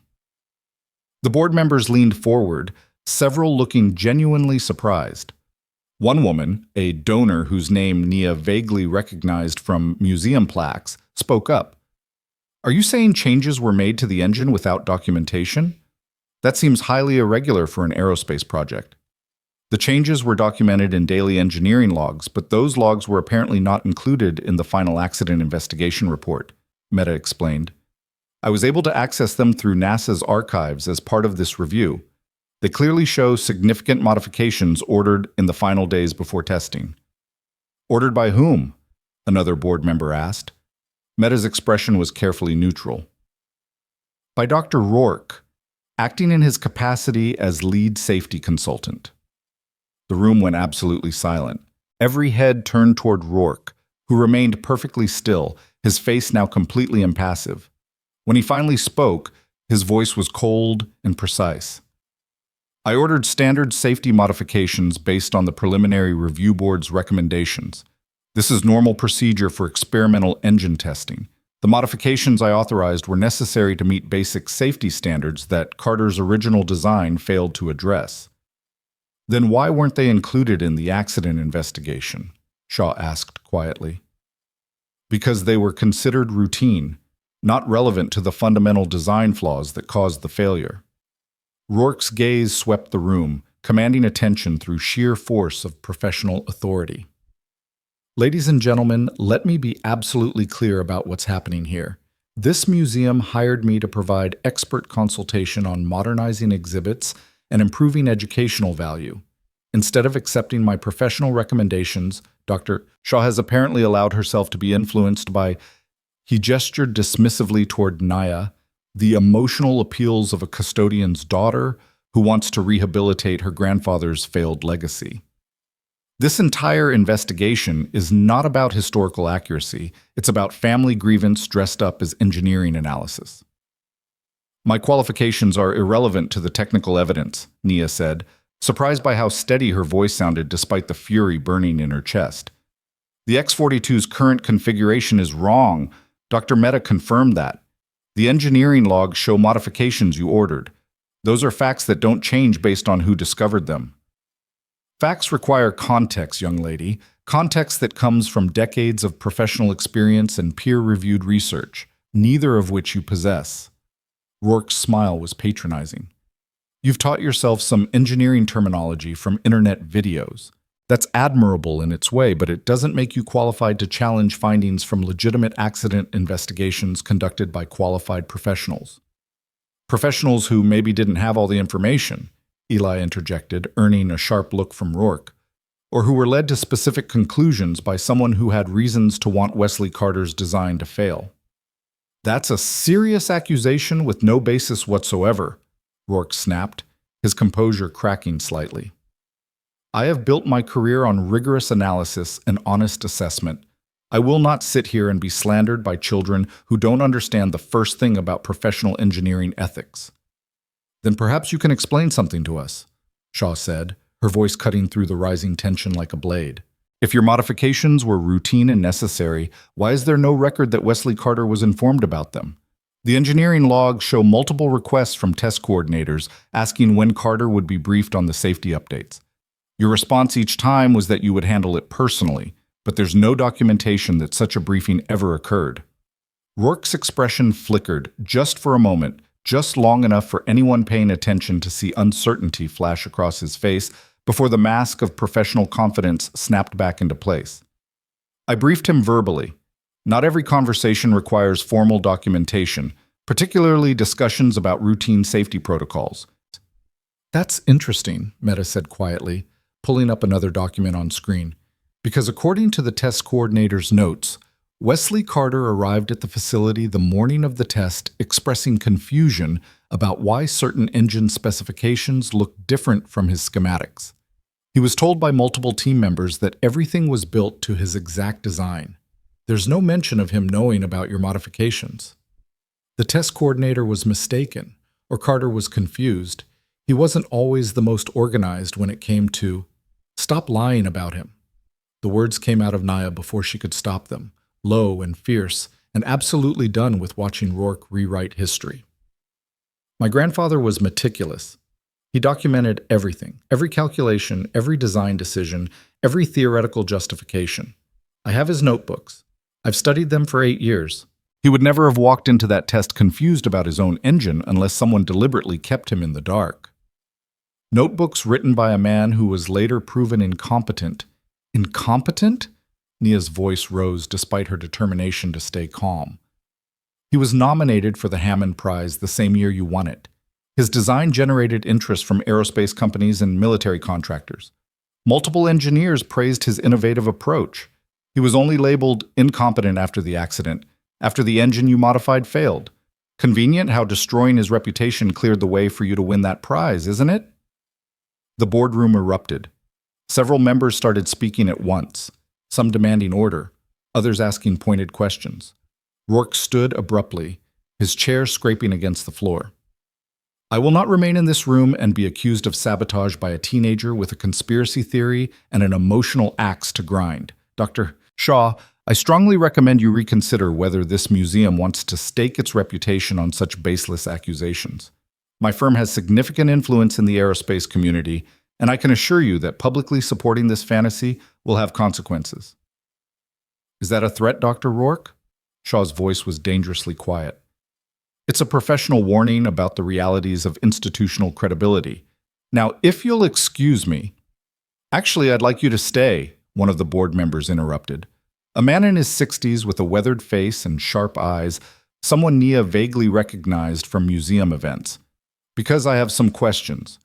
I'm Marcus Webb, and I was one of the technicians who worked on the X-42 15 years ago. Every head in the room swiveled toward the video screen, where the man who had been silently observing the entire meeting was now leaning forward into frame, his expression grim and determined. "Wait," Rourke said, his voice suddenly uncertain. "You're not on the board. What is this?" "This is testimony from someone who was actually there," Shaw said calmly. "Someone who watched you order modifications to Wesley Carter's engine and witnessed what happened afterward. Mr. Webb, please proceed." Webb took a visible breath, steadying himself. "Dr. Rourke ordered me and 2 other technicians to make significant changes to the X-42 3 days before the test. Fuel line rerouting, timing recalibration, component replacements. He told us these were required safety updates from the review board. He supervised the work personally, checked every modification. It took us 3 days working overtime to complete everything he specified." "Standard safety protocol," Rourke said, but his voice had lost its commanding edge. "As I've already explained, you also told us not to discuss the modifications with Wesley Carter," Webb continued, speaking over him. "You said you'd brief him directly, that it was consultant-to-designer communication that didn't require technician involvement. But the day before the test, I heard Carter talking to other engineers. He was excited, confident, talking about how the engine was built exactly to his specifications. He didn't know what we'd done. You never told him." "That's a lie. You're clearly being coached by—" "I'm not being coached. I'm telling you what I saw and what I've regretted keeping quiet about for 15 years. Webb's voice shook but held firm. "I left the aerospace industry because I couldn't live with watching you destroy that man's reputation when I knew the engine that failed wasn't the one he designed. You modified it in ways guaranteed to cause failure, then blamed him when it exploded. And I did nothing because I was young and scared and you were powerful, but I'm not staying silent anymore." The boardroom was absolutely silent now, every person frozen in place, the weight of Webb's testimony hanging in the air like smoke. Rourke's face had gone pale, then flushed with anger. "This is orchestrated character assassination.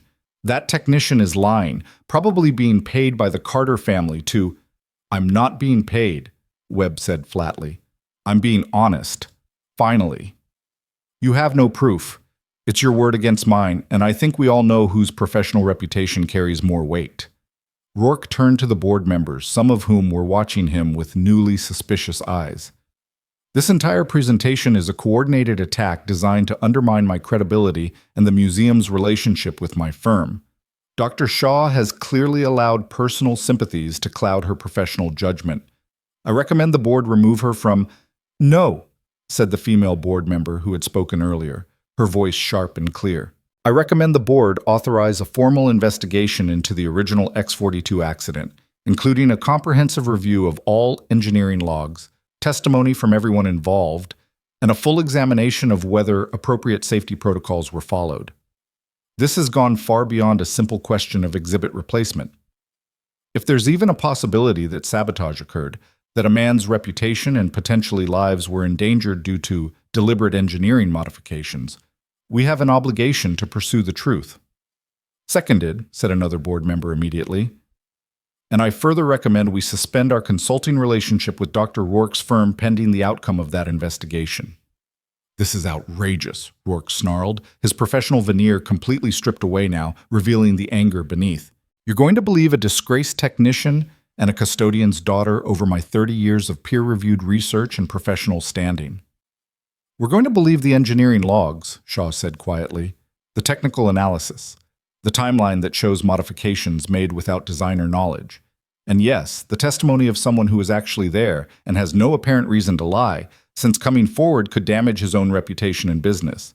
She stood, her posture radiating quiet authority. "Dr. Rourke, I think it would be best if you excused yourself from the remainder of this meeting. The board will vote on the investigation and notify you of their decision. You're making a tremendous mistake. When the aerospace community hears about this, when my colleagues learn that the Sterling Aerospace Museum is entertaining conspiracy theories from unqualified teenagers, the damage to this institution's reputation will be irreparable." Rourke grabbed his briefcase with barely controlled fury. "I will not be part of this circus. My firm withdraws from all consulting agreements with this museum, effective immediately. Good luck explaining to your donors why you chose to alienate one of the most respected engineers in the country." He stormed out, slamming the boardroom door behind him. The sound echoed in the sudden silence, and for a long moment, nobody spoke. Then the elderly board member who had supported the investigation proposal cleared his throat. "Well, that was illuminating.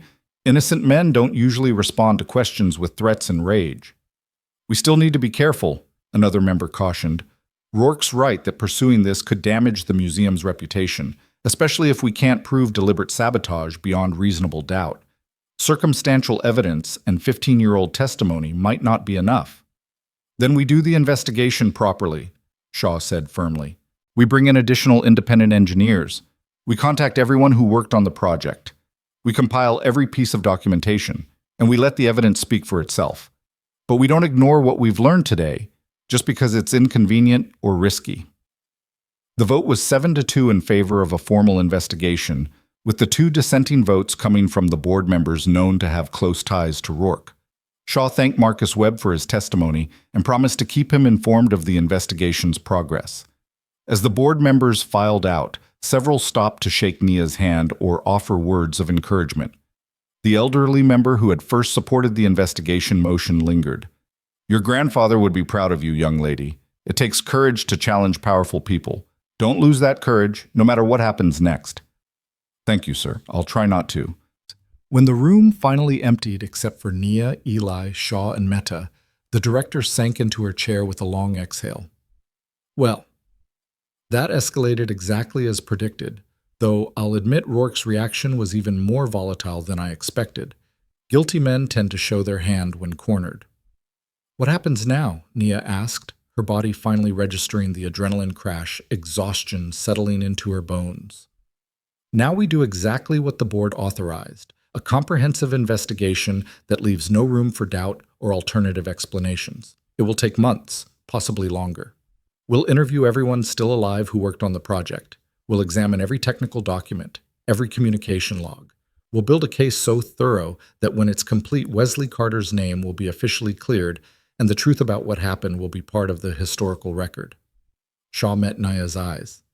"And you'll be credited as the researcher who made it possible. The museum will issue a formal acknowledgement of your contribution." "I don't need credit, I just need my grandfather's reputation restored." "You deserve both. And frankly, after watching you in that meeting, after seeing how you've pursued this investigation with more determination and integrity than most professional researchers I've known, Nia, you have a gift for this work. Have you considered pursuing engineering formally, university programs, scholarships?" Nia laughed, the sound brittle with exhaustion. "I'm a high school graduate who works as a custodian. I can't afford university programs." "Not yet, but this investigation is going to get attention, serious attention from people who care about engineering ethics and historical accuracy. I know several aerospace organizations that offer scholarships specifically for students from underrepresented backgrounds who show exceptional promise." Shaw pulled out her phone, tapping through contacts. "Let me make some calls. Let me see what opportunities might be available for someone with your demonstrated analytical skills and passion for the field." "Dr. Shaw, You walked into a boardroom and held your ground against one of the most intimidating figures in aerospace engineering. You taught yourself advanced propulsion theory from library books and YouTube videos. You identified technical discrepancies that professional engineers missed or ignored for 15 years. Shaw's voice was gentle but firm. "Nia, you are already an engineer. You just don't have the paperwork yet. Let me help you get that paperwork." Tears stung Nia's eyes, and she blinked them back fiercely. "Thank you. I don't know what else to say, except thank you. Say you'll keep fighting. Say you'll keep questioning and investigating and refusing to accept incomplete narratives just because they're convenient." Shaw stood and offered her hand. "Deal?" "Deal." Nia shook her hand, feeling something fundamental shift inside her chest. Not quite hope. Not yet. But maybe the possibility of hope. The first real glimpse of a future that looked like her dreams instead of her limitations. Eli drove Nia home afterward, neither of them speaking much, both processing everything that had happened.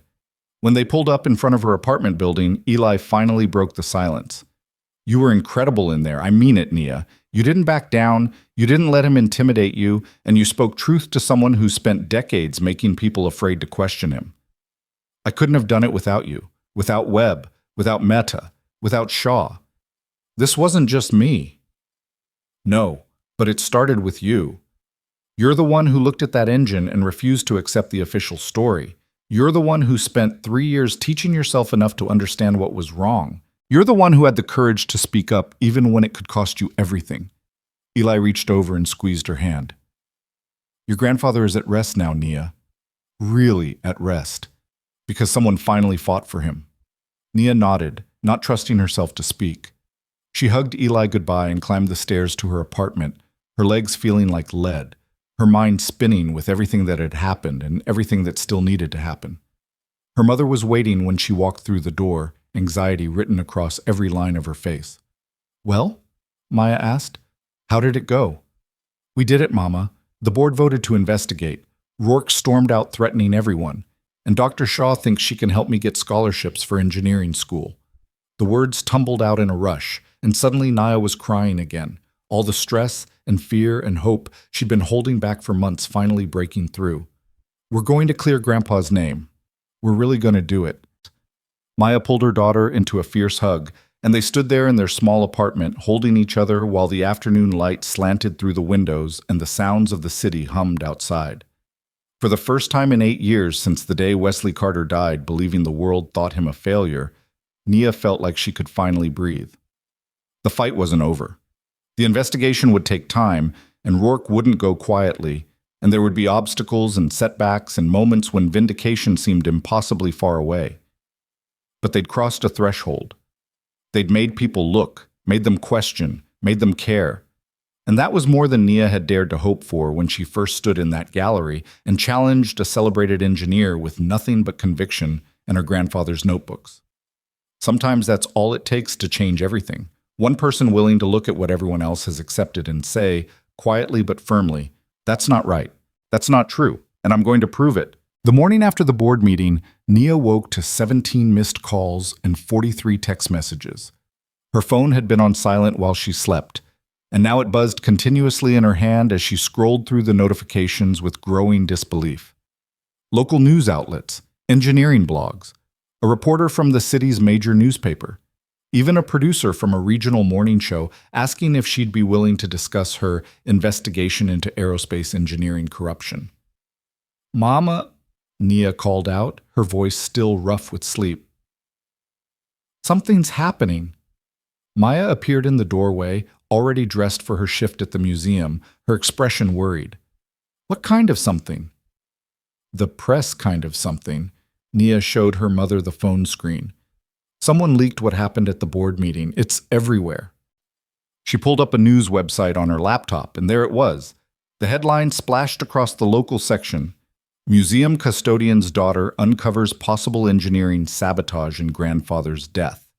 The article was remarkably detailed, quoting unnamed sources who had been present at the board meeting, describing Rourke's explosive departure and the board's vote to investigate. Nia's name was mentioned multiple times, along with her age and employment status, painting her as an underdog challenger taking on the aerospace establishment. Oh no, Maya breathed, reading over Nia's shoulder. Nia, people are going to come after you. Rourke's colleagues, his supporters, they're going to try to destroy your credibility before the investigation even begins. As if summoning the prediction into reality, Nia's phone rang again. This time she recognized the number, Dr. Shaw calling from the museum. She answered with trembling fingers. Ms. Carter, I assume you've seen the news coverage. Shaw's voice was tense but controlled. I want to assure you that the leak did not come from anyone on my staff or the board. My suspicion is that Dr. Rourke or one of his allies is trying to control the narrative by making this public before we're ready. What do I do? All these reporters keep calling, and you say nothing, not yet. We issue a joint statement from the museum acknowledging that an investigation has been authorized into historical accuracy concerns regarding the X-42 exhibit. We don't mention Rourke by name, we don't discuss specific allegations, and we absolutely do not allow you to be painted as the sole source of these claims. The investigation stands on technical evidence, not on your personal crusade. Shaw paused. I know that sounds like we're minimizing your contribution, but right now we need to protect you from becoming the target of a smear campaign. I think it's too late for that. Nia pulled up another news site where the comments section was already filling with vitriol. Some supported her, praising her determination and courage. But others, many others, questioned her qualifications, her motives, her right to challenge established engineering professionals. Several suggested she was seeking attention or money, that this was a shakedown attempt against a respected consultant. One comment called her an uneducated child with delusions of competence trying to rewrite history because she can't accept her grandfather was a failure. The words shouldn't have hurt as much as they did. Nia had expected backlash, had braced herself for criticism and doubt. But seeing it written out so bluntly, so cruelly, in a public forum where anyone could read it, that made it real in a way that abstract anticipation hadn't. Nia? Shaw's voice pulled her back. Are you still there? Yeah, I'm here. I'm reading what people are saying about me online. Stop reading it. Right now. Close that browser and don't look at comment sections or social media for the next few days. Shaw's tone was firm, almost motherly. People are vicious when they're anonymous and feel their worldview is being challenged. Their opinions don't matter. What matters is the evidence, the investigation, and the truth. Everything else is noise. Okay, Nia said, though she didn't close the browser. Her eyes kept scanning the comments, searching for validation among the attacks, trying to find proof that someone besides her small circle believed in what she was doing. I need you and your mother to come to the museum at 2 o'clock this afternoon. We're having an emergency meeting with the board's legal counsel to discuss how to handle media requests and protect you from potential harassment. Don't speak to any reporters before then. If they show up at your apartment, you say no comment and close the door. Understood? Understood. After Shaw hung up, Nia sat in the gray morning light of their apartment, staring at her laptop screen, reading comment after comment that alternately praised and eviscerated her. Maya came and gently closed the laptop, then pulled Nia into a hug. Dr. Shaw is right. This is noise. The people who matter, the engineers conducting the investigation, the board members who voted to pursue the truth, they know the evidence is real. Random internet strangers don't get to define whether you're right or wrong. But what if they define whether anyone listens? What if the backlash gets so bad that the museum decides I'm not worth the trouble and quietly drops the investigation? Nia's voice cracked. What if Rourke wins just by making me into such a controversial figure that supporting me becomes politically impossible? Then we deal with that if it happens. But we don't surrender before the fight is even over. Maya held Nia at arm's length, looking her directly in the eyes. You did something brave and important. You spoke truth that needed speaking. Whatever comes next, you don't get to regret that, you hear me? I hear you, Mama.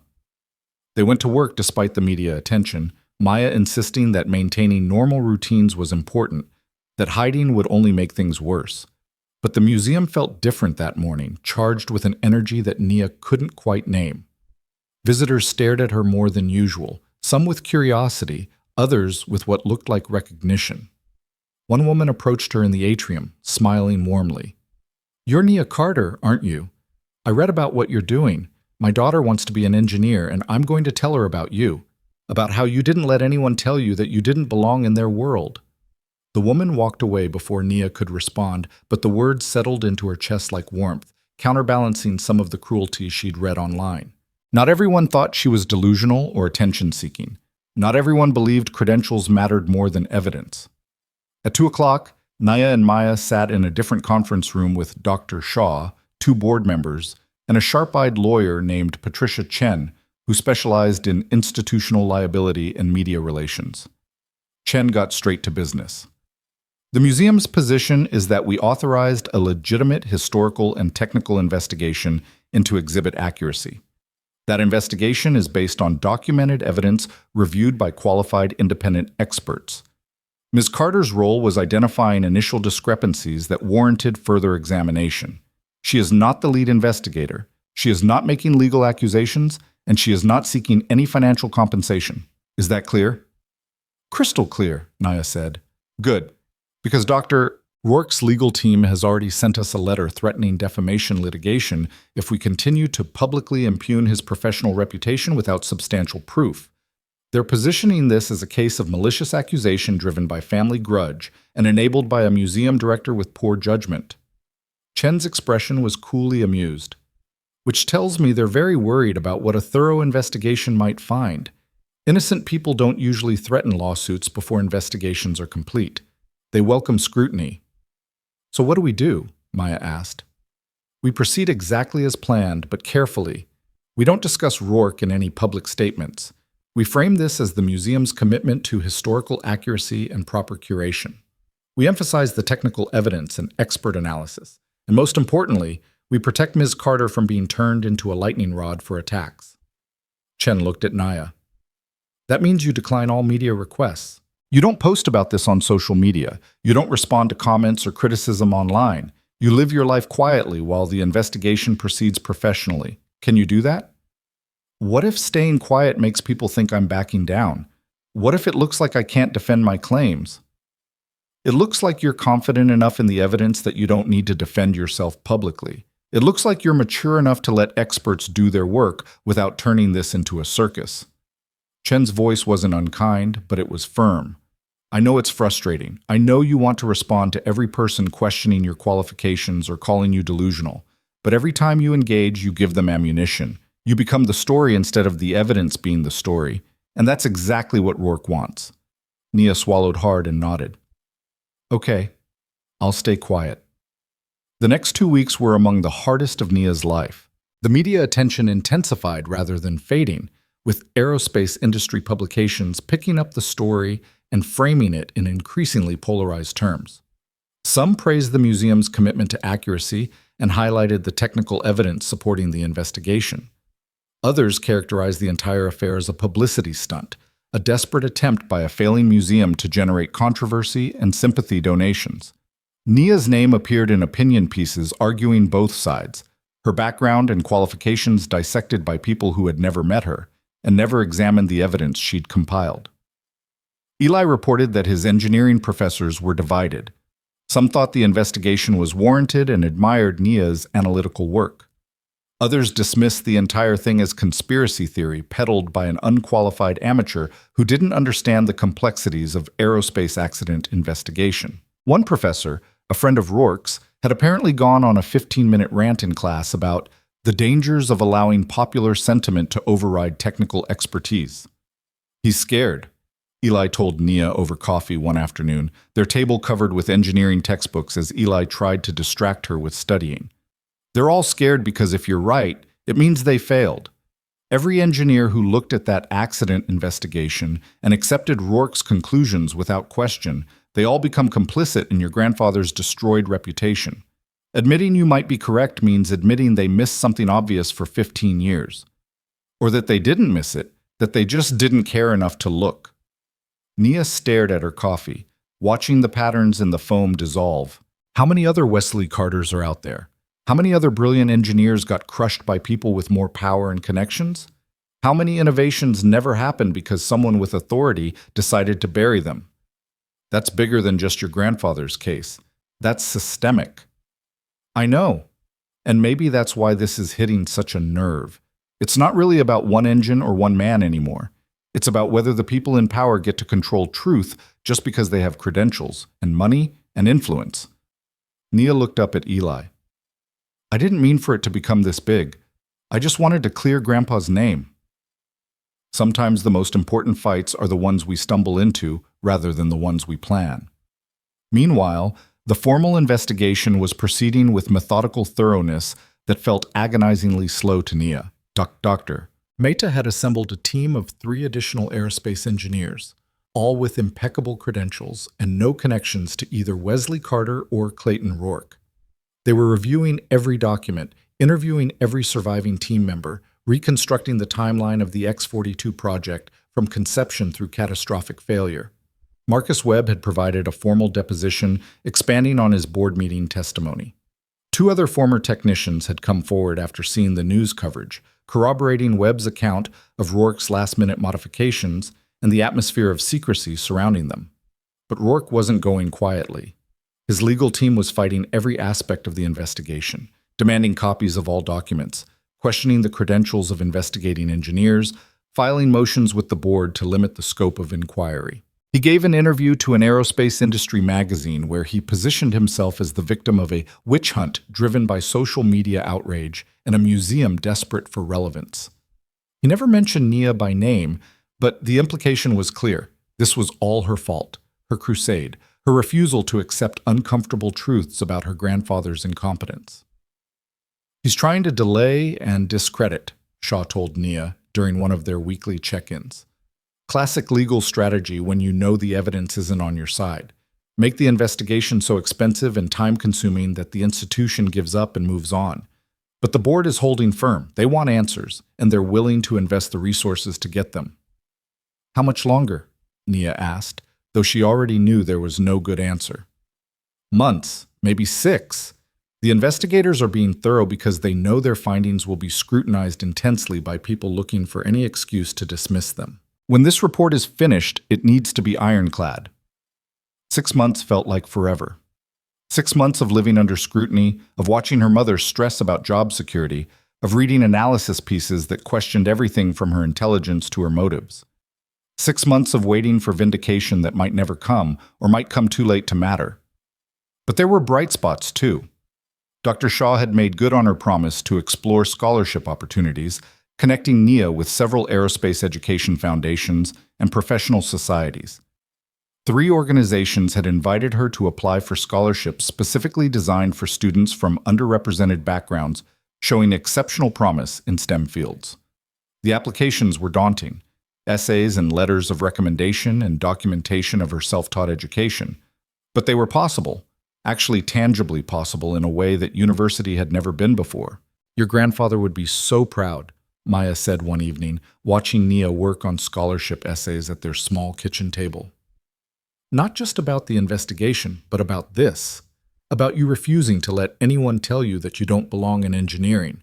About you building your own path when the traditional doors were closed. I haven't gotten the scholarships yet, Mama. I might not get any of them. Even if you don't, you tried. You put yourself out there, and that matters. Maya squeezed Nia's shoulder. But I think you'll get them. I think people are going to read your story and see someone who deserves investment. 2 months after the board meeting, on an unremarkable Tuesday afternoon, Nia received an email that made her hand shake so badly she almost dropped her phone. The subject line read, Sterling Aerospace Museum, Investigation Update. She opened it standing in the middle of the museum's atrium, visitors flowing around her like water around a stone, her heart hammering against her ribs. The email was from Dr. Shaw, brief and professional. Ms. Carter, the investigation team has completed their preliminary analysis and requested a meeting with all primary stakeholders. Can you be available tomorrow at 4 p.m.? This is time-sensitive and important. Nia called Eli immediately. They finished, or at least they have preliminary findings. Shaw wants to meet tomorrow. Do you think... Eli's voice was cautious, hopeful. Do you think they found proof? I don't know, but Shaw said it was time-sensitive and important. That has to mean something, right? It means we're about to find out if 8 years of your work and 3 months of investigation were enough. Eli paused. I'm coming with you to that meeting. You shouldn't face this alone. Shaw didn't say I could bring anyone. Shaw didn't say you couldn't. I'll be there. We started this together. We'll see it through together. The next day lasted approximately 7,000 years, each hour crawling past with glacial slowness. Nia couldn't focus on work, couldn't eat lunch, couldn't stop checking the time every 5 minutes. Maya was working a different shift and couldn't attend the meeting, but she texted Nia twice with encouragement and once with a prayer that she added, even though you said no religion in your stories, I'm praying anyway. At 3:45, Nia met Eli outside the conference room. He was wearing his interview suit again, and she'd changed into her professional outfit, both of them armoring up for whatever was coming. Through the conference room's glass wall, Nia could see Dr. Shaw, Dr. Mehta, and 3 other engineers she didn't recognize sitting around the table with stacks of documents and a laptop displaying what looked like technical schematics. Ready? Eli asked. No, but let's go anyway. They entered together, and Shaw gestured for them to sit. The director's expression was controlled, but there was something in her eyes. Excitement, maybe, or vindication, or the particular intensity that came from knowing you were about to change everything. Thank you both for coming on short notice. Dr. Mehta and his team have completed their preliminary analysis, and the findings are significant enough that we felt you should be informed immediately before we present to the full board. Shaw nodded to Mehta, who opened a folder and pulled out a thick document. Ms. Carter, you were right. Mehta's voice was quiet but absolute. About all of it. The X-42's current museum configuration contains 7 major modifications from Wesley Carter's original design specifications. Those modifications match exactly the changes documented in the engineering logs from the week before the test flight, and every single modification was ordered by Dr. Clayton Rourke with explicit instructions that Wesley Carter not be informed until after implementation. The room tilted sideways. Naya gripped the edge of the table, her breathing suddenly shallow and fast. Eli's hand found her shoulder, steadying her. We interviewed 11 surviving engineers and technicians who worked on the project, one of the other investigators added. 8 of them confirmed that Rourke made significant changes in the final days before testing. 6 remembered being specifically told not to discuss those changes with Carter. The pattern is unmistakable. Rourke deliberately modified the engine in ways that compromised its functionality, then concealed those modifications from the designer. But why? Nia's voice came out barely above a whisper. Why would he do that? What did he gain? That's harder to prove definitively, but the circumstantial evidence is compelling. Mehta pulled up a timeline on the laptop screen. At the time of the X-42 project, Rourke and Carter were both being considered for the same military research contract, a multi-million-dollar, multi-year project to develop next-generation propulsion systems. Carter's innovative approach was generating significant interest, positioning him as the frontrunner. But if his design failed spectacularly in a public test, then Rourke would become the obvious choice, Eli finished. Carter's reputation destroyed, Rourke's conventional approach suddenly looking much more reliable by comparison. Exactly. And in fact, Rourke's firm was awarded that military contract approximately 6 months after the X-42 accident. The contract specifications notably excluded several innovative approaches that Carter had pioneered, citing safety concerns based on the X-42 failure. Mehta's expression was grim. He didn't just sabotage an engine.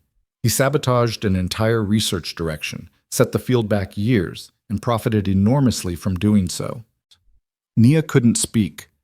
The magnitude of what Rourke had done, not just to her grandfather, but to aerospace engineering as a whole, to all the innovations that might have been developed if Carter's work had been allowed to succeed, it was too big to process. This wasn't just personal vindication. This was proof of corruption that had shaped the entire trajectory of propulsion research for 15 years. What happens now? She finally managed to ask. Now we present these findings to the full board with a recommendation for several actions, Shaw said, pulling out a typed list. First, the museum issues a formal statement acknowledging that Wesley Carter's design was sabotaged and his reputation was unjustly damaged. Second, we restore the X-42 to its correct configuration as Carter originally designed it, with full documentation of the restoration process. Third, we create a new permanent exhibit explaining what happened, not just the technical story, but the ethics story, how power and competition can corrupt science, how one person's determination to uncover truth can challenge institutional narratives. She looked directly at Nia. And fourth, we recommend that the board refer our findings to relevant federal authorities for investigation into whether Dr. Rourke's actions constitute criminal fraud, given that government contracts and potentially federal funding were involved in the original project. You're going after him criminally? Eli's eyes widened. We're providing evidence to people whose job it is to determine if crimes were committed. What they do with that evidence is up to them. Shaw's smile was sharp. But yes, we believe there are grounds for criminal investigation. At minimum, fraud. Possibly more if they determine that his sabotage created safety risks that endangered the test pilots. He's going to fight this, Naya said. He's going to throw everything he has at discrediting the investigation and everyone involved in it. Oh, absolutely. This will get ugly before it gets resolved. Rourke has powerful allies and significant resources. Shaw leaned forward, her gaze intense. But we have something he doesn't. We have the truth, documented and verified by multiple independent experts. We have testimony from people who were actually there. And we have a 19-year-old woman who was brave enough to question authority and smart enough to do the work necessary to prove she was right. That's a powerful story, Nia. And in the court of public opinion, sometimes stories matter as much as facts. One of the other investigators cleared his throat. Ms. Carter, I want to say something on behalf of the team. When we started this review, several of us were skeptical. The idea that a custodian's daughter with no formal training had identified sabotage that qualified engineers missed, it seemed unlikely. But your analysis was rigorous. Your documentation was thorough. Your understanding of the technical principles involved was honestly impressive. You did professional grade work, and you deserve to be recognized as a researcher on this investigation. I don't need recognition. I just needed my grandfather's name cleared. You're getting both, Shaw said firmly. The museum's official statement will credit you by name as the researcher who identified the discrepancies and initiated the investigation. Your contribution matters, Nia. It matters historically, ethically, and personally. Don't minimize it. The board meeting where the findings were presented happened 3 days later, and this time the media wasn't kept in the dark. Shaw had arranged for the museum to hold a press conference immediately after the board vote, anticipating that the findings were too significant to contain. Nia watched from the back of the boardroom as Mehta walked the board through his team's analysis, presenting evidence that was even more damning and comprehensive than what she'd seen in the preliminary meeting. Clayton Rourke was not present. His lawyers had sent a letter stating he would not dignify this circus with his attendance, and that any findings would be vigorously challenged through appropriate legal channels. But his absence felt like its own admission. If he truly believed the investigation was baseless, he would have been there to defend himself. The board vote was unanimous. All 9 members supported the museum's formal acknowledgement of sabotage, the restoration of the X-42 to original specifications, the creation of a new ethics-focused exhibit, and the referral of findings to federal investigators. When the vote was announced, several board members looked directly at Nia and nodded with respect. The press conference that followed was surreal. Shaw stood at a podium in the museum's main hall, cameras and microphones clustered in front of her, reporters from local and national outlets filling the space.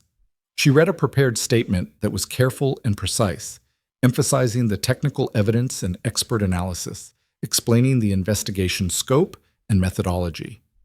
Then she said the words Nia had been waiting 8 years to hear. The Sterling Aerospace Museum acknowledges that Wesley Carter's X-42 engine design was deliberately sabotaged through unauthorized modifications made without the designer's knowledge or consent. Mr. Carter's professional reputation was unjustly damaged, and his contributions to aerospace innovation were unfairly dismissed. This museum is committed to setting the record straight and ensuring that his legacy reflects the truth of his work rather than the circumstances of its sabotage. Questions erupted from the reporters. How was this discovered? Who was responsible? What legal consequences might follow?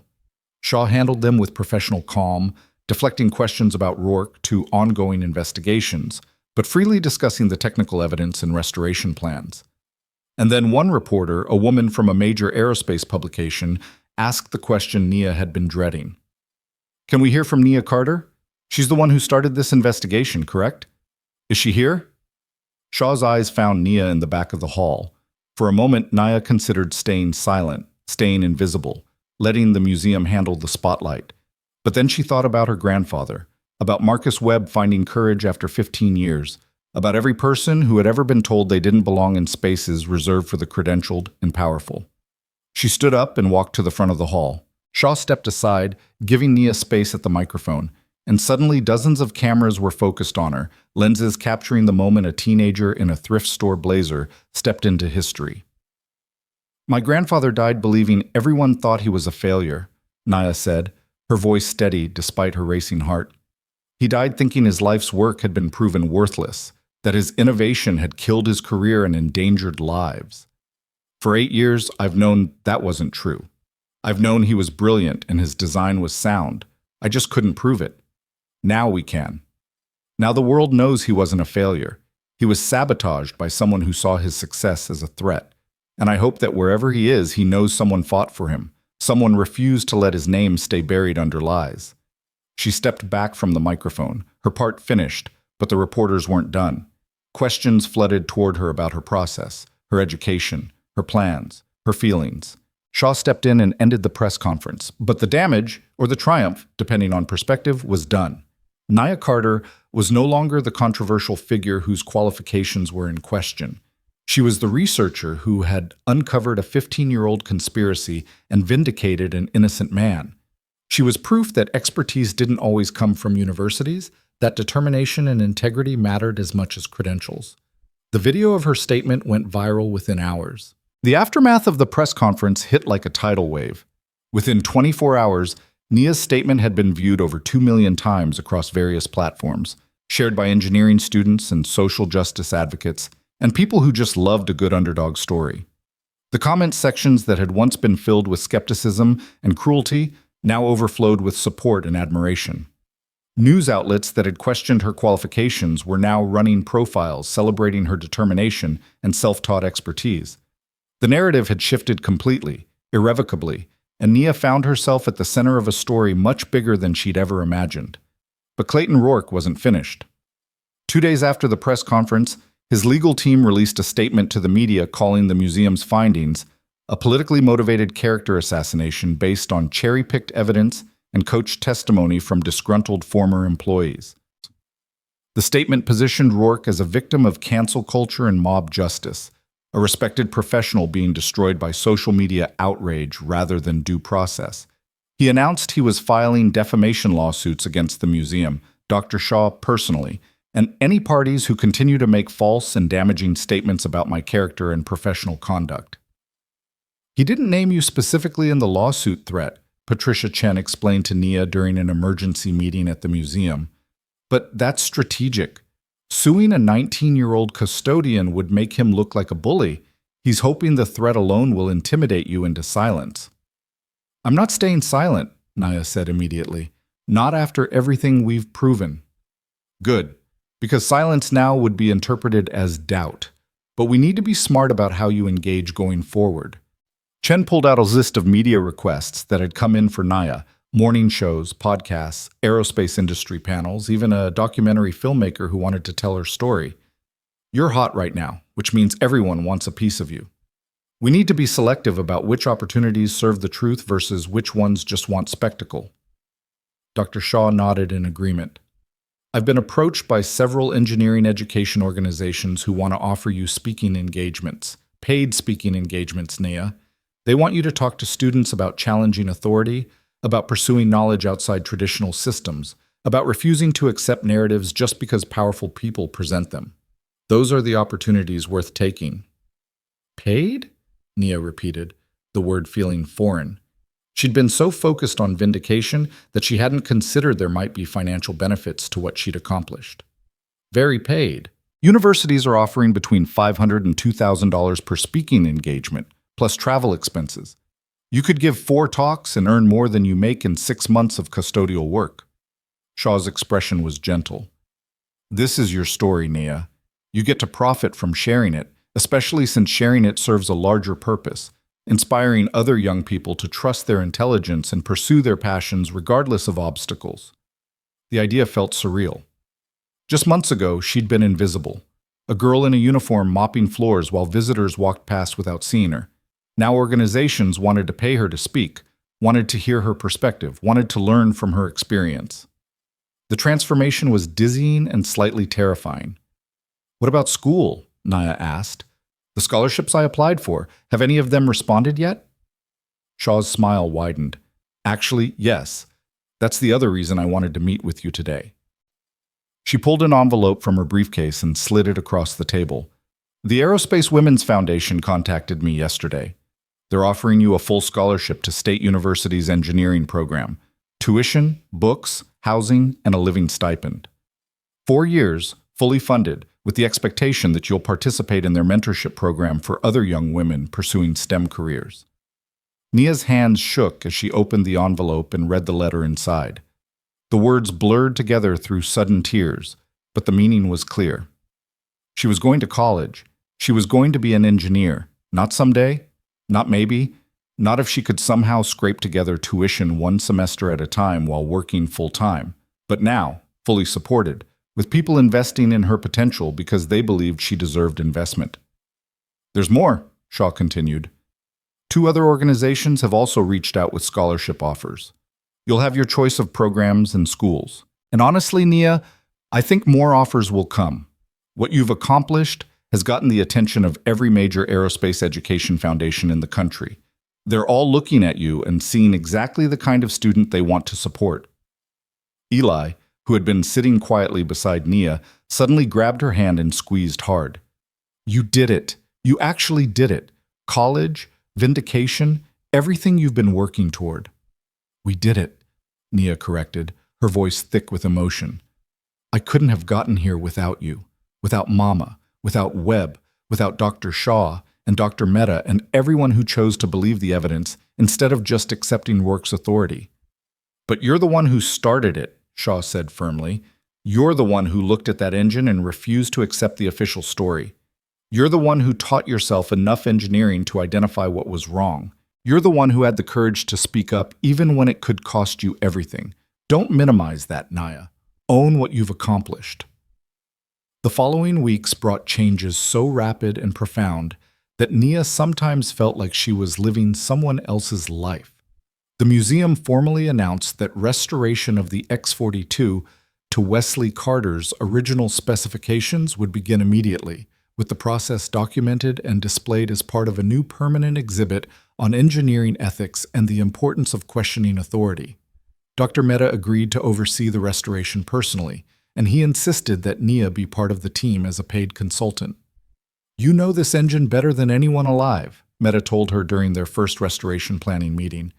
You've studied your grandfather's designs for 8 years. Your input is essential to ensuring we get this right.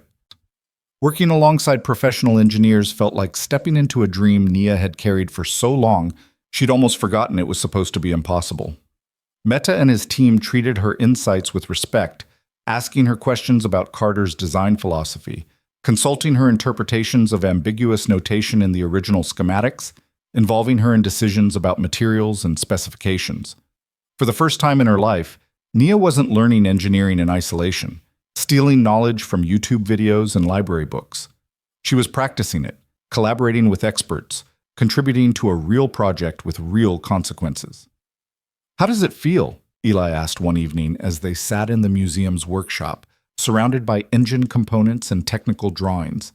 He'd been granted visitor access to observe the restoration process, ostensibly for an engineering class project, but really because Nia had requested his presence. Surreal, terrifying, perfect. Nia looked up from the fuel line assembly she was examining. I keep waiting for someone to realize I don't actually belong here, that I'm just a kid playing at engineering, but then Mehta asks my opinion on something technical and actually listens to my answer, and I remember, I do belong here. I earned this. You absolutely did. And you know what's wild? In 5 years, you're going to be the credentialed expert. You're going to be the one with the engineering degree and the professional experience. And some other kid who taught themselves from library books is going to look at you and think they could never reach that level. Then I'll tell them the same thing Dr. Shaw told me. You're already an engineer if you think like one. If you question like one, if you refuse to accept incomplete answers. The paperwork just makes it official. The restoration work progressed steadily over the next 3 months. Component by component, the X-42 was transformed from the sabotaged configuration that had defined it for 15 years back to Wesley Carter's original vision. The fuel lines were rerouted to follow the secondary coolant path, maximizing efficiency while minimizing fire risk. The timing mechanism was recalibrated to the harmonic sequences Carter had specified, patterns borrowed from watchmaking but applied with rigorous theoretical justification. The intake manifold was rebuilt using custom machined parts, fabricated to exact specifications from the original schematics. And as the engine took shape, as it became what it was always supposed to be, Nia felt like she was watching her grandfather come back to life, his brilliance finally visible after years of being buried under lies and deliberate sabotage. The federal investigation into Rourke's conduct moved more slowly than the restoration, hampered by legal challenges and bureaucratic processes. But it was moving. Investigators from the Department of Defense, Inspector General's office interviewed dozens of people connected to the original X-42 project and the military contract Rourke had subsequently won. They subpoenaed documents from his firm, examined financial records, traced the timeline of events with the kind of thoroughness that suggested they believed crimes had been committed. Rourke's public relations campaign grew increasingly desperate. He gave multiple interviews where he portrayed himself as a martyr to political correctness, a scientist being persecuted for adhering to rigorous standards rather than embracing popular sentiment. He called Nia's investigation amateur detective work elevated by social media mob mentality, and suggested the museum's findings were tainted by desire for publicity rather than commitment to truth. But his words rang hollow against the mounting evidence. 3 more former employees of his firm came forward with allegations that Rourke had a pattern of undermining competitors through subtle sabotage and strategic misinformation. An investigative journalist uncovered emails suggesting Rourke had privately lobbied military contracting officers to exclude innovative propulsion approaches from project specifications, specifically citing the X-42 failure as justification. The pattern was clear. This wasn't an isolated incident born from ambition and opportunity. This was systematic behavior, a career built partly on destroying others' work. He's going to be criminally charged, Patricia Chen told Nia during one of their regular check-ins. The federal investigators haven't said so publicly yet, but they're building a fraud case, multiple counts, potentially decades of prison time if convicted. Your grandfather's case is just the most dramatic example of what appears to be a long-standing pattern of corrupt conduct. Good, Nia said simply. She felt no guilt about that reaction, no sympathy for a man who had destroyed lives and careers to advance his own interests. Justice wasn't cruelty. Justice was consequences that matched actions. 6 months after the press conference, the museum held a formal ceremony to unveil the restored X-42 and dedicate the new ethics exhibit that had been built around it. Nia stood with her mother and Eli in the Advanced Propulsion Gallery, now completely transformed. The engine sat on its platform, gleaming and perfect, configured exactly as Wesley Carter had designed it. But surrounding it now were detailed explanations of what had happened, the sabotage, the cover-up, the 15 years of unjust disgrace. Interactive displays allowed visitors to compare the sabotaged configuration with the original design. Video testimonials from Marcus Webb and other technicians provided first-hand accounts of Rourke's actions. And prominently featured throughout the exhibit were photographs and quotes from Wesley Carter's research notebooks, showing the brilliance and innovation that had been deliberately buried. The centerpiece of the exhibit was a large panel titled "The Importance of Questioning Authority: How Nia Carter Uncovered the Truth." It included photographs of Nia at various stages of her investigation, excerpts from her analysis, and a detailed explanation of how she had identified the discrepancies that qualified engineers had missed or ignored for 15 years. The panel concluded with words that made Nia's eyes sting with tears every time she read them. Truth is not determined by credentials or authority. Truth is determined by evidence, rigorous analysis, and the courage to challenge narratives that powerful people want accepted without question.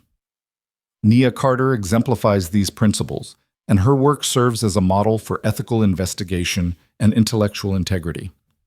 "Your grandfather would be so proud," Maya whispered, her arm around Nia's shoulders as they stood before the exhibit. "Not just that you cleared his name, but that you're ensuring his story helps other people, that his tragedy becomes a lesson in pursuing truth." "I hope he can see this somehow," Nia said quietly. "I hope he knows someone finally believed in him enough to fight." The ceremony itself was attended by museum board members, aerospace industry representatives, engineering students, and media from outlets across the country. Dr. Shaw gave opening remarks that emphasized the museum's commitment to historical accuracy and ethical curation. Dr. Mehta presented technical findings from the restoration, explaining how the X-42 in its correct configuration represented genuine innovation that had been ahead of its time. Marcus Webb spoke via video, his voice steady as he expressed regret for not coming forward sooner and hoped that his testimony had helped achieve justice, however delayed. And then it was Nia's turn to speak. She approached the podium with notes she'd prepared but ultimately didn't need, the words flowing from memory and conviction rather than from paper. My grandfather used to tell me that engineering was about seeing possibilities that others missed, about looking at problems from angles that hadn't been tried before, about having the confidence to pursue ideas even when conventional wisdom said they wouldn't work. Nia's voice carried through the gallery, clear and strong. He lived those principles in his work, and I've tried to live them in fighting for his legacy. This engine represents more than one man's innovation. It represents the importance of protecting innovation from people who see it as a threat rather than a promise. It represents why we can't let authority go unquestioned, why we must insist on evidence rather than accepting narratives just because powerful people endorse them. She paused, looking at the restored X-42, its components gleaming under the gallery lights, finally configured as it should have been from the beginning. Wesley Carter's engine didn't fail because his design was flawed. It failed because someone with power and connections deliberately sabotaged it, then spent 15 years ensuring that sabotage was forgotten or dismissed. But truth has a way of surviving even when people try to bury it. Sometimes it just needs someone stubborn enough and determined enough to dig it back up. The applause that followed was thunderous. Visitors who had been viewing other exhibits drifted over to see what the commotion was about. Camera flashes captured the moment, documenting the ceremony for posterity and news coverage. And in the center of it all stood Nia Carter, 19 years old, about to start university as a fully funded engineering student, having accomplished something most people twice her age with advanced degrees never managed. She had changed history. After the ceremony, as the crowd dispersed and the museum returned to its normal operations, Dr. Shaw pulled Nia aside for a private conversation in her office. "I have a proposition for you," Shaw said once they were settled. "The board has authorized funding for an ongoing researcher position focused on reviewing and verifying the historical accuracy of our exhibits, particularly in aerospace and engineering galleries. The position would be part-time while you were in school, full-time during summers, with a salary that would supplement your scholarship and give you valuable professional experience. We want you to do for other exhibits what you did for the X-42, bring fresh eyes, rigorous analysis, and willingness to question accepted narratives." Nia stared at the director, hardly able to process what she was hearing. "You want to hire me as a researcher? An actual paid position? You've more than proven you're capable of the work. And frankly, having someone on staff who isn't beholden to professional networks or worried about upsetting established figures, that's invaluable in pursuing historical truth." Shaw smiled. "You've changed this museum, Nia. You've changed how we think about curation and ethics and our responsibility to accuracy. We want to make sure that approach continues." "I don't know what to say except yes. Absolutely yes." "Good. You'll start after you've settled into your first semester of university. No pressure to do both perfectly simultaneously. We're patient, and your education comes first.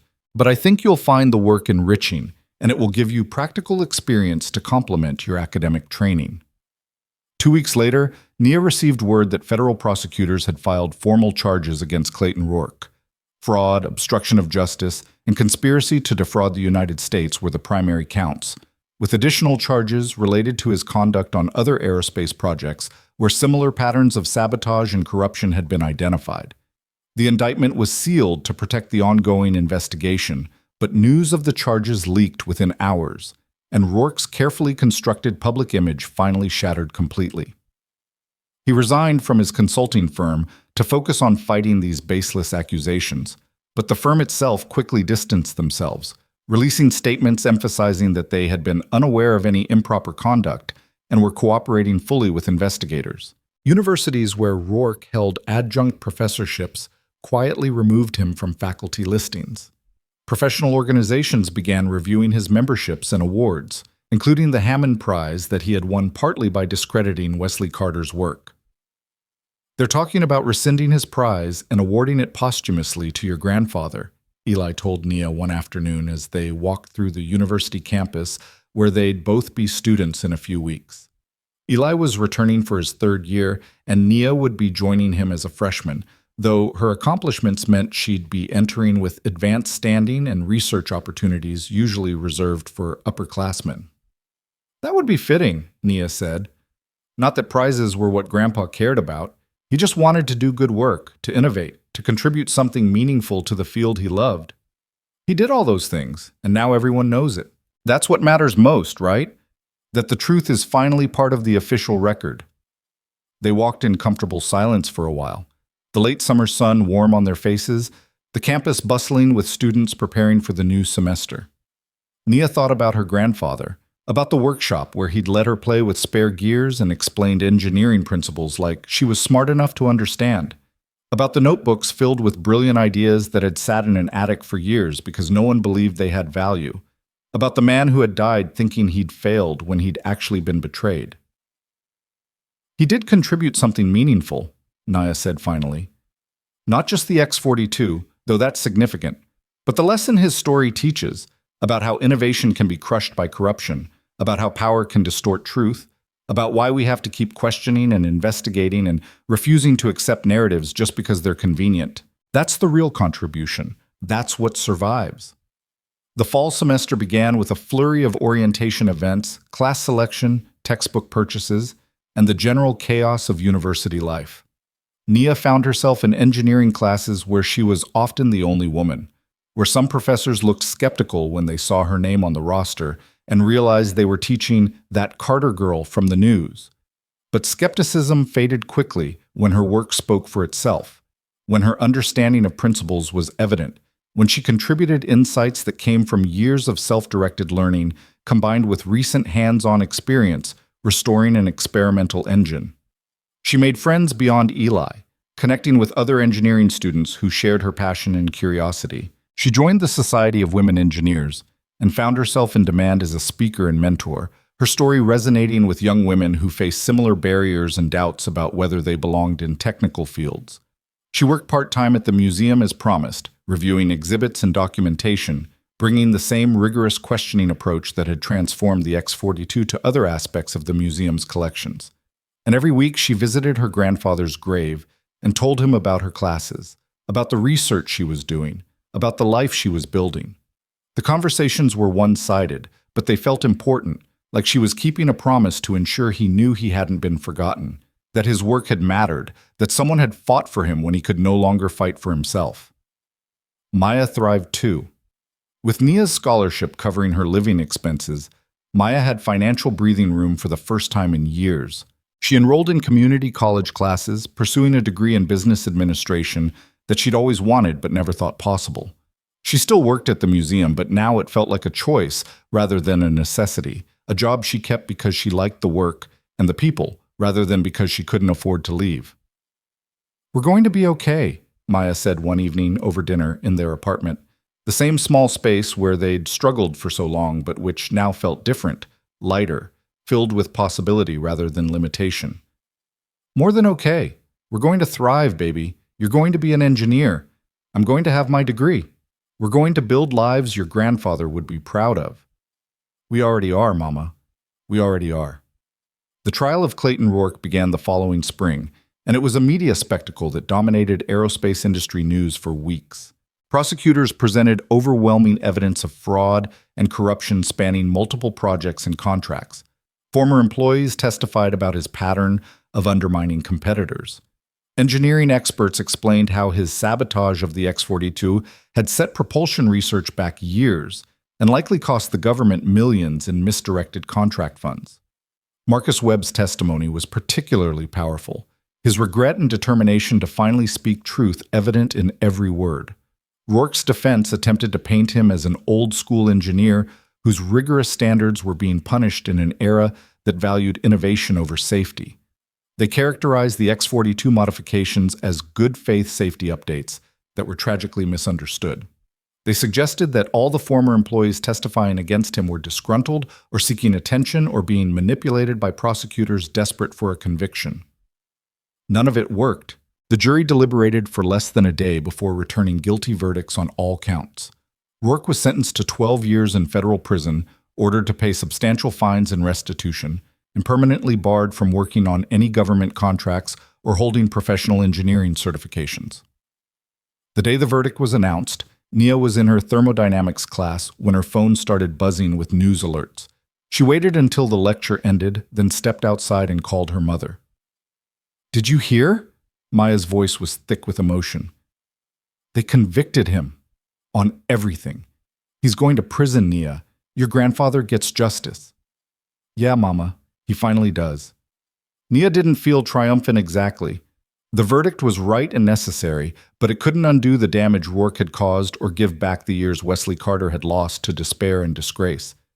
Justice was important, but it was also incomplete, always arriving too late for the people who needed it most. Still, it mattered. It mattered that the truth had been established officially, that Rourke's corruption had been exposed and punished, that the aerospace community had been forced to confront how power and ambition had perverted their field. It mattered that other young engineers would learn this story and hopefully think twice before compromising their ethics for professional advancement.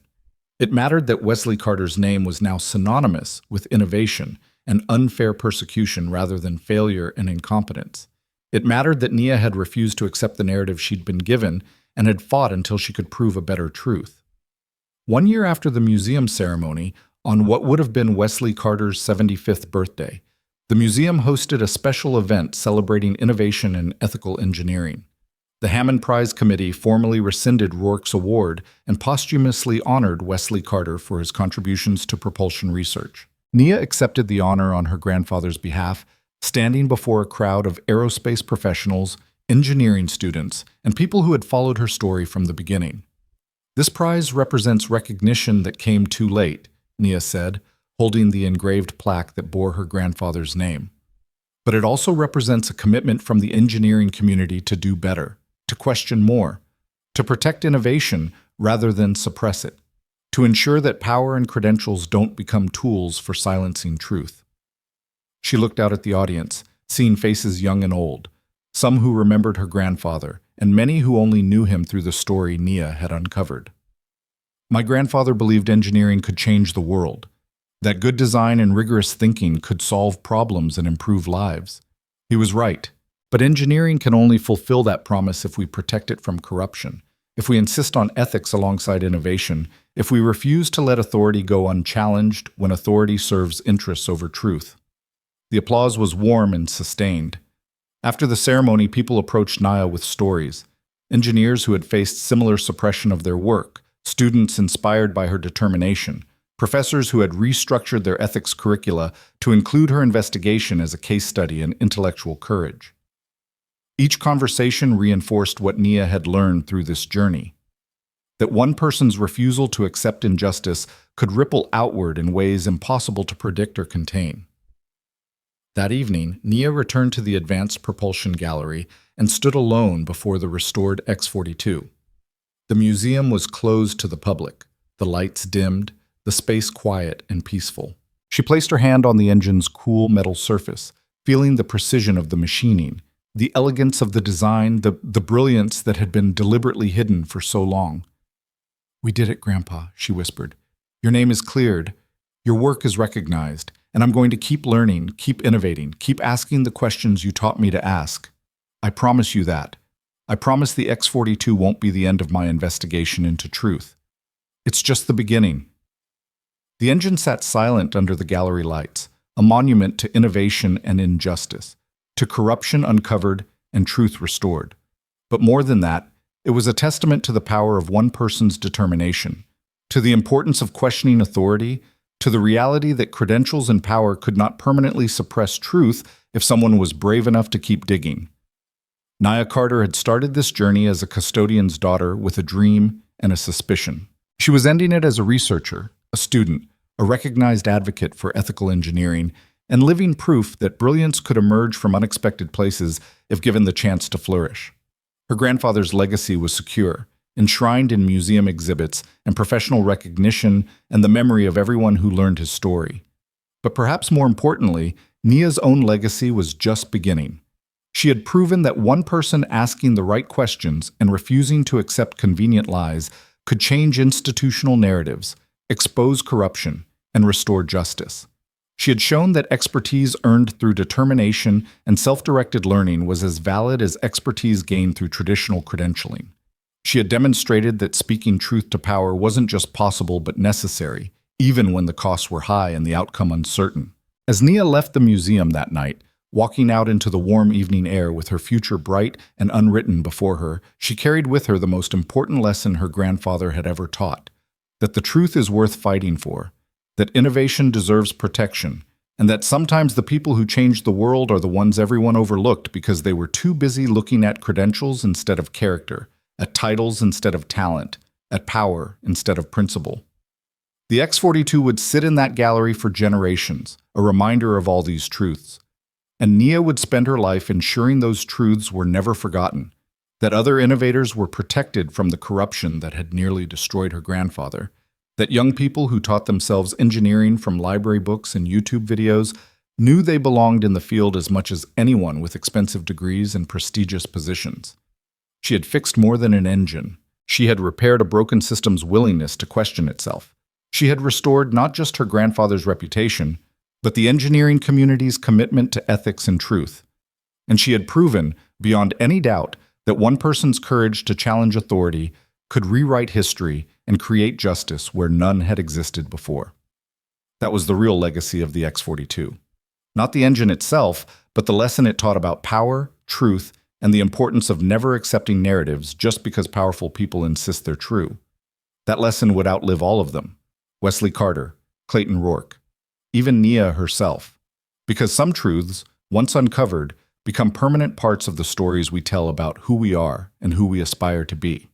And this truth, that integrity matters more than credentials, that courage can overcome corruption, that one person really can make a difference, was a truth worth preserving forever.